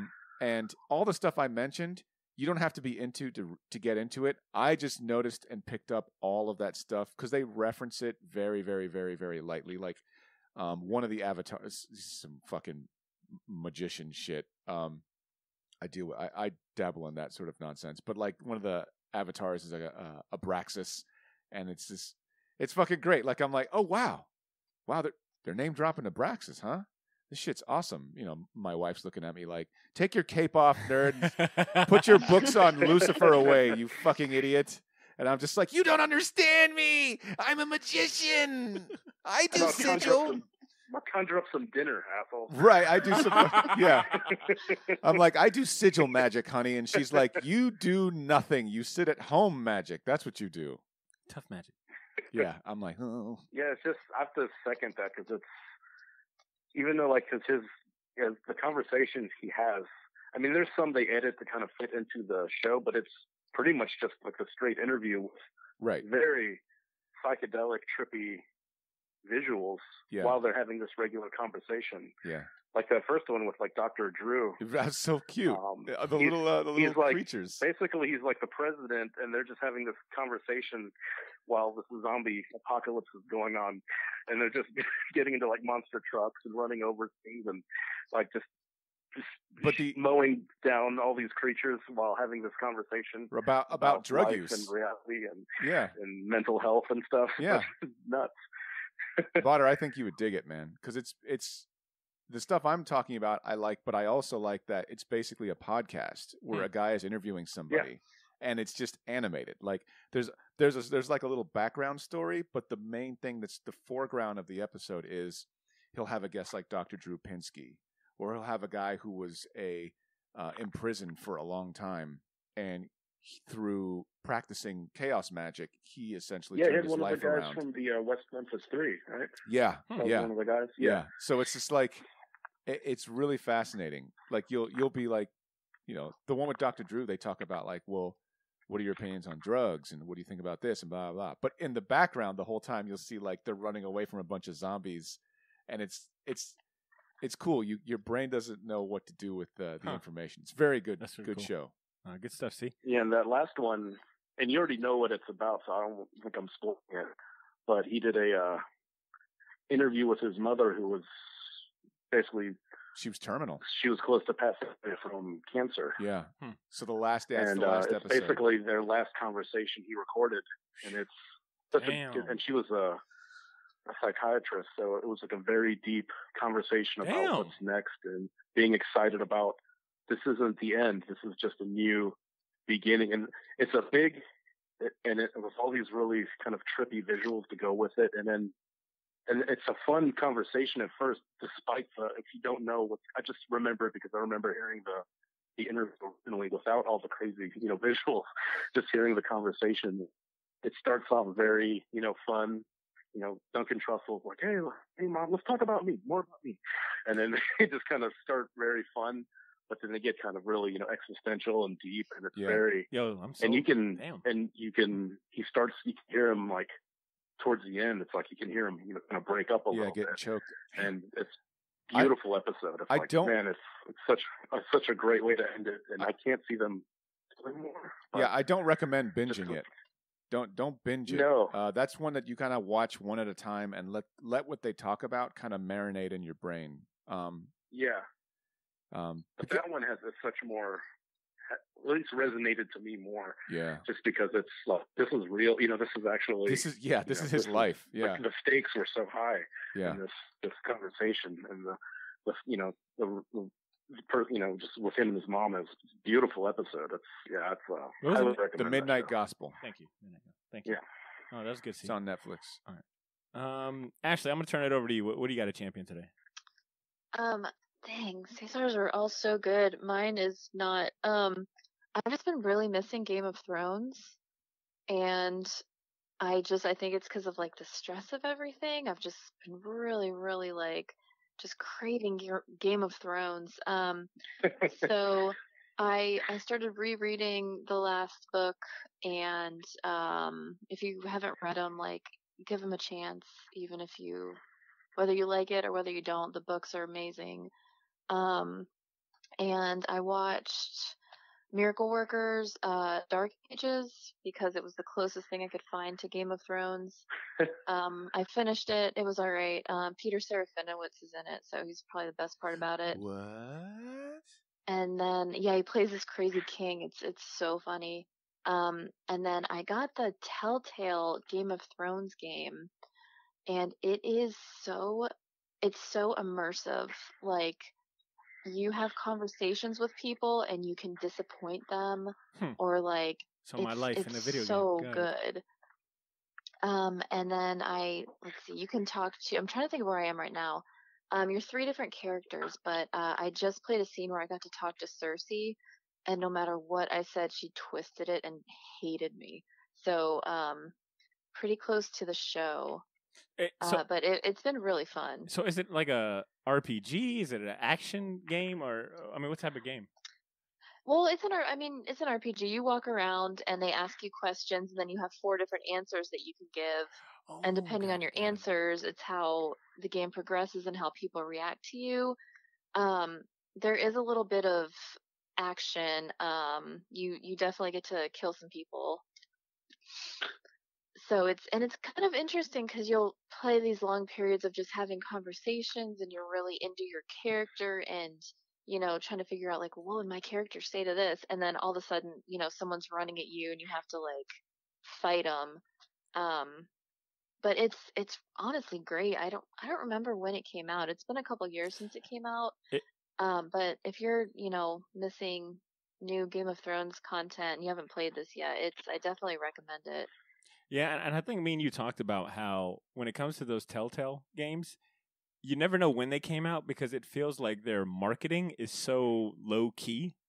Yeah. Like you kind of just come across their games. Like they came out with a Batman game, and I was like, wait, when did this come out? Why wasn't this a bigger deal? Butter, please don't say low key to Ashley. That was a good one. That was good. No, those are good champions. Ashley, you got anything else? No, that's it. Okay. Ed, I'll turn it over to you, man. What do you want to champion?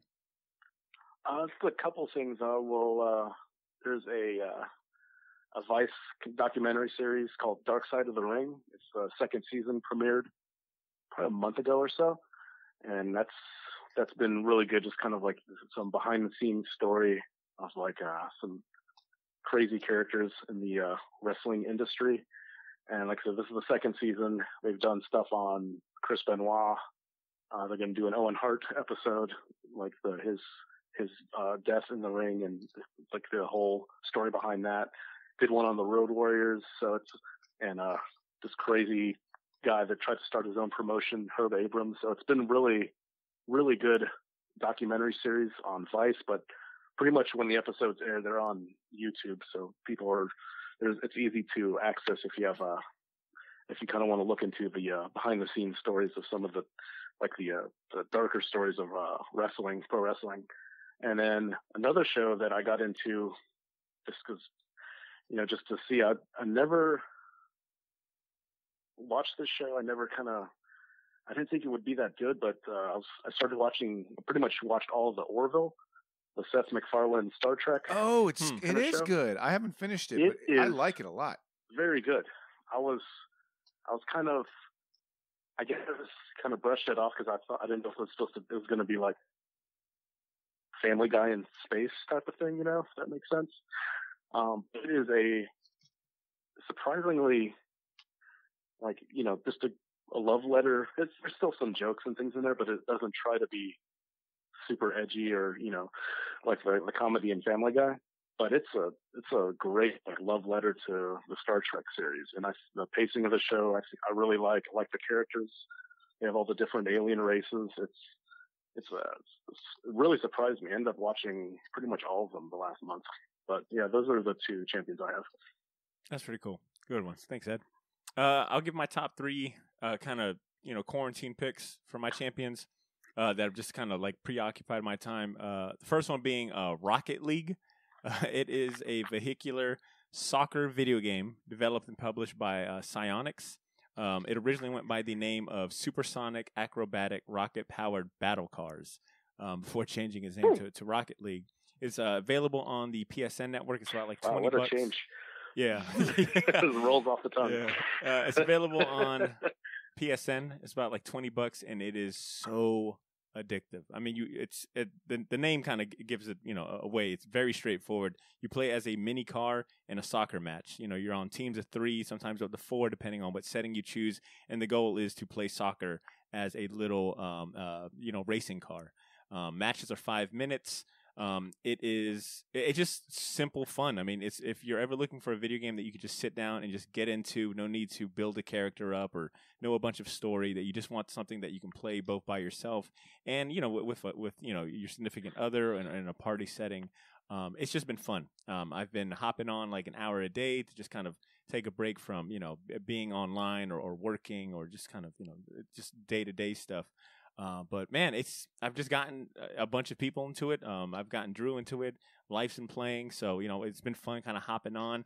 And it's one of the few games I've ever played online, and I haven't been like completely embarrassed. Like I said, it's just such an easy entry. But you should be. Yo, I should have. Oh man, yeah, I'm getting to that point where I'm like, man, it'd be kind of cool if I was able to buy like a model of the car. Dan, that's all we have for us. But no, I recommend if you're just looking for like if you're a fan of like Mario Kart or any of those kind of party games, this definitely fits. Definitely scratches that itch. Once again, it's called Rocket League, and there is a whole. It's impressive to watch like the quote unquote professionals play, the folks that like really take it serious and see how good they are, but you can still have a good time just kind of playing on your own accord. I'll also champion the Last Dance documentary. The last 2 episodes. Is this with Julia Stiles? No. Is this no? No, close. That you're thinking She of learns another how to one. dance? This one follows the Chicago Bulls 1997 to 1998 season. Ah, very different. From start to finish, while also covering like different chapters of Michael Jordan's remarkable career. It's a 10-part documentary series. I think it's between Netflix and ESPN, because I know it airs on the ESPN app every Sundays. The last 2 parts, episodes 9 and 10, air tonight. And actually, it makes me think of Game of Thrones in the sense of like that scheduled viewing. Like when Game of Thrones was coming out, it was like, yo, Sunday at 9:00, I know where I'm gonna be at. I know where a majority of America will be at. That's how I feel with Last Dance. Like I look forward to Sundays at 9 p.m. They air 2 episodes a week, so it's like 2 hours worth of viewing. And by the time you're done, at least for me, I want like all 10. It's just been fun, man, especially if you're a basketball fan or someone that grew up in the Bulls and Jordan era. I moved to the States in 95, so that was, well into their career. And I was a kid, but I knew the name Michael Jordan. So this is a fun rewatch to kind of fill in a lot of the gaps that, I wasn't really old enough for or conscious enough or aware of. I mean, didn't all that get covered in Space Jam? Yeah. Do we really need 10 episodes of how awesome Michael Jordan is? Like, is every episode like, yep, he carried the team that time. Yep, he carried the team that time. Hey, Tony Kukoc says something. Then Scottie Pippen said something. And then he carried the team that time. Well, so, yeah, there's a lot of that. But dude, I was joking. But it's hard not to. I mean, it's fucking Michael Jordan, Ed, have you watched it? Considering that you're a fan of Not yet. I've heard good things about dude, it. I definitely want to once it all comes out. But do they go over why he decided to rock that Hitler mustache for a while? No, maybe they'll address it in these last 2 episodes. That's Does anyone remember that he was on I saw it on a Haynes commercial. I thought it was some weird like shadow or something. But I think he's got it. I think he's got him in this now. The best part is that they interview everyone from the Bulls team, and they're all just very honest and open. And now, share, did they get Mike? Did they interview him? Oh, absolutely. Like not past interviews. No. This is current. Like I think he's funding this. I think he's very well. Production, I think. I'm not sure about possibly. I'm. This sure, sounds like a classic Botter move. But what? This is executive produced by me, showing how me is awesome. I'm. All I know is that in '97 and '98, the Bulls let this film crew film everything. Because I guess they knew it was their So as I'm saying, like Michael Jordan now. Yes. Is anyone talking to him like now? Yes, everyone. They're interviewing everyone in present. Well, as present day as possible. Do they ask him about baseball? Yeah, they actually the last week's episode, it was either 7 or 8. They go into like why he left baseball and and his Gambling whole debt. thoughts on that. Like, it was, dude, it is fantastic. Like, a lot of things that I've heard about, but I just never dived into is explained, and Yeah. it's really cool to You're hear like, it from put his the mob mouth. a lot of money, and you had to lay low. And They addressed they addressed they addressed a lot of rumors. I will say that, knowing how kind of close knit Michael Jordan keeps a lot of his interview. He doesn't really do a lot of interviews now, but he addresses all of that, and they interview Phil Jackson is in it. They have as many they just got a bunch of people discussing like that whole run. It's fantastic. It is. Is Bill Murray in it? No, damn, missed No? opportunity. He's not in it, huh? And some of the Monstars. footage, None of the Monstars. No, not even Bugs, yo. Not even Bugs. that's messed yeah. up. Yeah. I would hope at least Lola Bunny would say 9 something. out of 10. 9 out of 10. 9 out of 10 now. Yeah, it's fantastic. And some of the footage they show, I mean, it's all like unreleased footage of from scrimmage games. And it's fun, dude. If you're a sports fan, this is definitely must view.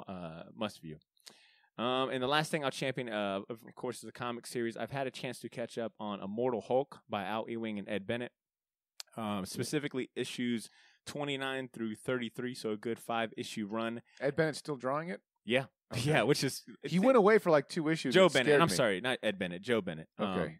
Yes. Scared me. Yeah. I mean, well, they've got like the guest artists for 1 or 2, which is Fuck fine. that shit. Which No, is fine. It's not fine. I It's not fine. I know. I wish he It's did not. it all, but No, you know, I know. Potter. I know. Potter, No, I you know. leave the newbies I to know. the fuck books. I know. Okay? I To the agree. ones nobody gives a shit about. You let the new guys from South America that nobody knows their name yet. You let them we're cheap. draw. Working for pennies. Yeah. We're really cheap. You let them draw Miss Marvel or Squirrel Girl, and then once they've earned You're it, right. once they've proven, they move to the. I like Ed laughing, by the way. No, no, it's definitely Squirrel Girl for sure. it's definitely Bennett doing all of this. Good. Um, Good. But man, it's Al Ewing just continues to take this shit in some fucking Al wild- Ewing, who is not a black guy, Not a black and guy, not like a I thought. basketball player. not even a basketball player. Not- So Not- you know, Wait, 9 out of son? 10. Potter's like, yo, did you know Patrick Ewing is fucking writing for the Hulk, and it's good. It's good, dude. I'm telling you, like, Is he it just still continues, scary? dude. He takes it to some weird fucking places. Speaking of chaos magic, Man, it is. Oh, that's good. It is not. It is not our dad's Hulk book. It it's nobody's nothing. Hulk book. Yeah, That well, shit yeah, is better like said. fucking Aleister Crowley's Hulk book. I'm telling you now, it is gory. It is just out. It is wild. It is out there. It is weird, but you just cannot put it down because the shit that he just puts situations he puts Hulks in. Basically, if you insane. open the comic, it'll just be like Satan, Satan, Satan, Satan. And the fact that Joe Bennett effortlessly just captures like these Gross. wild ass thoughts and on paper is awesome. But this particular run, 29 through 33, is essentially Hulk having a vicious physical and PR battle with the Roxanne Company that is spearheaded by the twisted and deranged Minotaur CEO Dario Agger, aka Oh, Sir. I love that guy. Yo, he is such an asshole in the series, Ashley. But like, he's just so cunning. You're like, oh, I hate you, but I love you, you giant fucking Minotaur CEO. But they also introduce Zimnu, the original Hulk monster from the 1960s Journey into Mystery number 62, that sported the tagline, "Here comes the Hulk." And I think the name of the story was "I was a slave of the living Hulk." So it once again goes to show that like Al Ewing has such a profound respect for the lore of Hulk and everything that ever involved like the That's like Incredible Hulk. That's like a Grant Morrison. Yo, level thank fan, you, thank you. Yes, yes. Who is like, also also a magician, and I'm wondering if Al Ewing fucks with that shit. I would love to see a Cordero, Kabbalistic, a Tree of Cesar Life. versus Grant Morrison fucking magician battle. He would win. He would win. Yeah, you're right. Hands on. Yes. Morrison? Yes, absolutely. Okay. But yeah, it's just the way Al Ewing breathes new life into like classic Hulk lore as well as characters and villains that just show up, and he just kind of like revitalizes them and makes them fit into this current run in such a way you're like, damn, I'm down for the ride. Never since Stan and Jack's run on the Hulk have I felt like the Hulk returned a true return to form. Yeah, Like it is well said. so It is. because when you first read those stories in the Essentials, because we weren't alive when they came out, but you get a hold of those original '60s Hulk comics, They are weird, just weird. You don't know what crazy ass villain they're gonna come up with next. It's just, because we've been reading Marvel for so long, we're familiar with people like the Leader or Gargoyle or fucking even MODOK or something like that, right? Abomination. But like when you see them for the first time back in those comics, it's like hit after hit after hit. Like, man, what else are they going to come up with? They're so ridiculously weird. And it's like a monster book. And then this current Immortal Hulk with Al Ewing and Joe Bennett, freaking, it's exactly that. Like, it's that level of really good writing, very incredible, intense artwork. Yeah. And you have no idea what's going to happen. But at the same time, they still pay homage to the old school weirdness of the 60s Hulk. Yeah. I think, we've spoken more about, than one time. We've given this book its props on more than enough episodes, and I still stand Give by. us free copies, Marvel. I think it might be the best Marvel comic on the shelf, just because it's so unique, and I don't think any of the other comics are doing. It's risky. Yeah, it is, and I'm really surprised they are letting him get away. How long with are we even gonna half of this shit? Yes. Like, how long are we going to be like? Does anyone at Marvel know, dude? Freaking.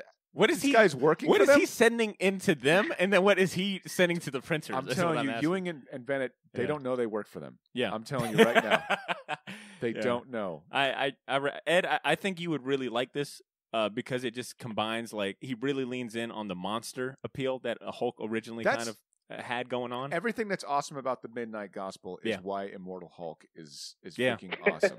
It's it's so seriously, like, it's pretty existential at times too. Yeah, like.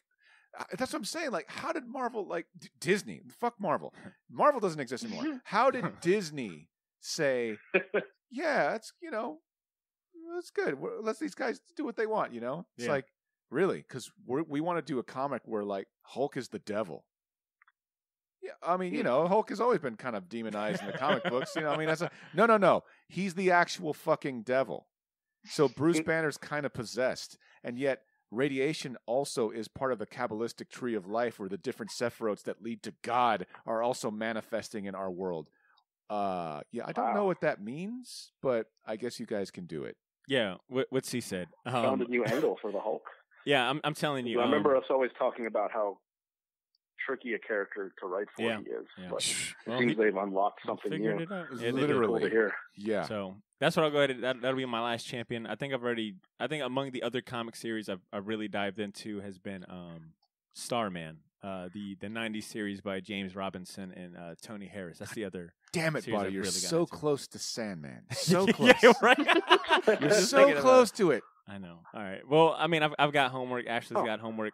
That is the end of my champion season, which is the end of that marks the end of this episode. Hopefully you guys enjoyed it. Ed, Ashley, do you guys have any, and even C as well, do you guys have any shout out, shameless plugs? I know we talked about commissions and whatnot. Feel free to plug in how people can contact you. Ed, you want to go first? Yeah, just hit me up on any social media. It's EdBot5000. Just shoot me a message. Okay. Ashley, what about you? You got anything going on? Any last words? I've got ashleylaneyart.com, or no, sorry, ashleylaney.com or ashleylaneyart@gmail.com. And if you want to commission me anything except for your dog or your child, I would be more than happy to draw. All right, James Franco in the art style of Jeff Lemire. Got it. All right. God damn it. Can't wait That's Jeff Lemire just, commission I'm going to get for you. See, what about if you? I got Jeff Lemire to draw Sandor for you, would you hang it up? That would break my heart. What about To Chip have to tear up Zdarsky? a picture of my dog. Dude, that would be so funny. Jeff Lemire drawing a picture of Ashley's dog. She'd be so torn. Oh, can't wait till See, the convention start up again. See, what about you? Any last comments for the fans? I would just like to second freaking Ed and Ashley. If you guys aren't hip to their artwork, fucking jump on it. Commission them. Get a piece done. Like I said, like I've got Ed's work in my house and I have Ashley's work in my house. So it's worth it. Ditto. Well, Thanks, listeners, Legit. Yeah, thank you. with that being said, that is the end of support Ed. That is the end of our show, Shortbox Nation. Thank you guys so much for tuning in with us and sharing with us your most valuable commodity, which is your time. As always, thank you. It is appreciated. If you feel inclined to directly support the creation of more episodes and help us keep the lights on here at Shortbox Studios, consider becoming a Shortbox patron. Give us your fucking money. What C said. And it's the price of a cup of coffee, too. We'll trade you bonus content like bonus episodes At and Starbucks. Give us your fucking money. Give it! We'll trade you, yeah, that's right. We'll trade you bonus content like bonus episodes. We got interviews as well as exclusive merch and gifts in exchange for a couple of your dollars. Check out what we have to offer for your contributions on our membership site, patreon.com/theshortbox. We will be taking a break next week. It's my B-Day weekend, so I'll be taking some much-needed R&R to celebrate that. But that's a perfect opportunity for you to play catch-up on our recent episodes. This whole pandemic stuff has not slowed us down from releasing content in the last 8 weeks. My recommended listens would be episode 287, Hotline Schwing, hosted and produced by our very own Cesar Cordero. Episode 284, which is our Frank Frazetta Artist Spotlight. Why not check out our interview of comic book artist and co-creator of Marvel's Forceworks series, Thomas Tenney, on episode 282, Big and Cool. For all that being said, listeners, stay safe, stay healthy, and come back Wednesday, June 3rd for more good times. In the meantime, continue to make mine and yours Shortbox. Yo, what happened to peace? Peace.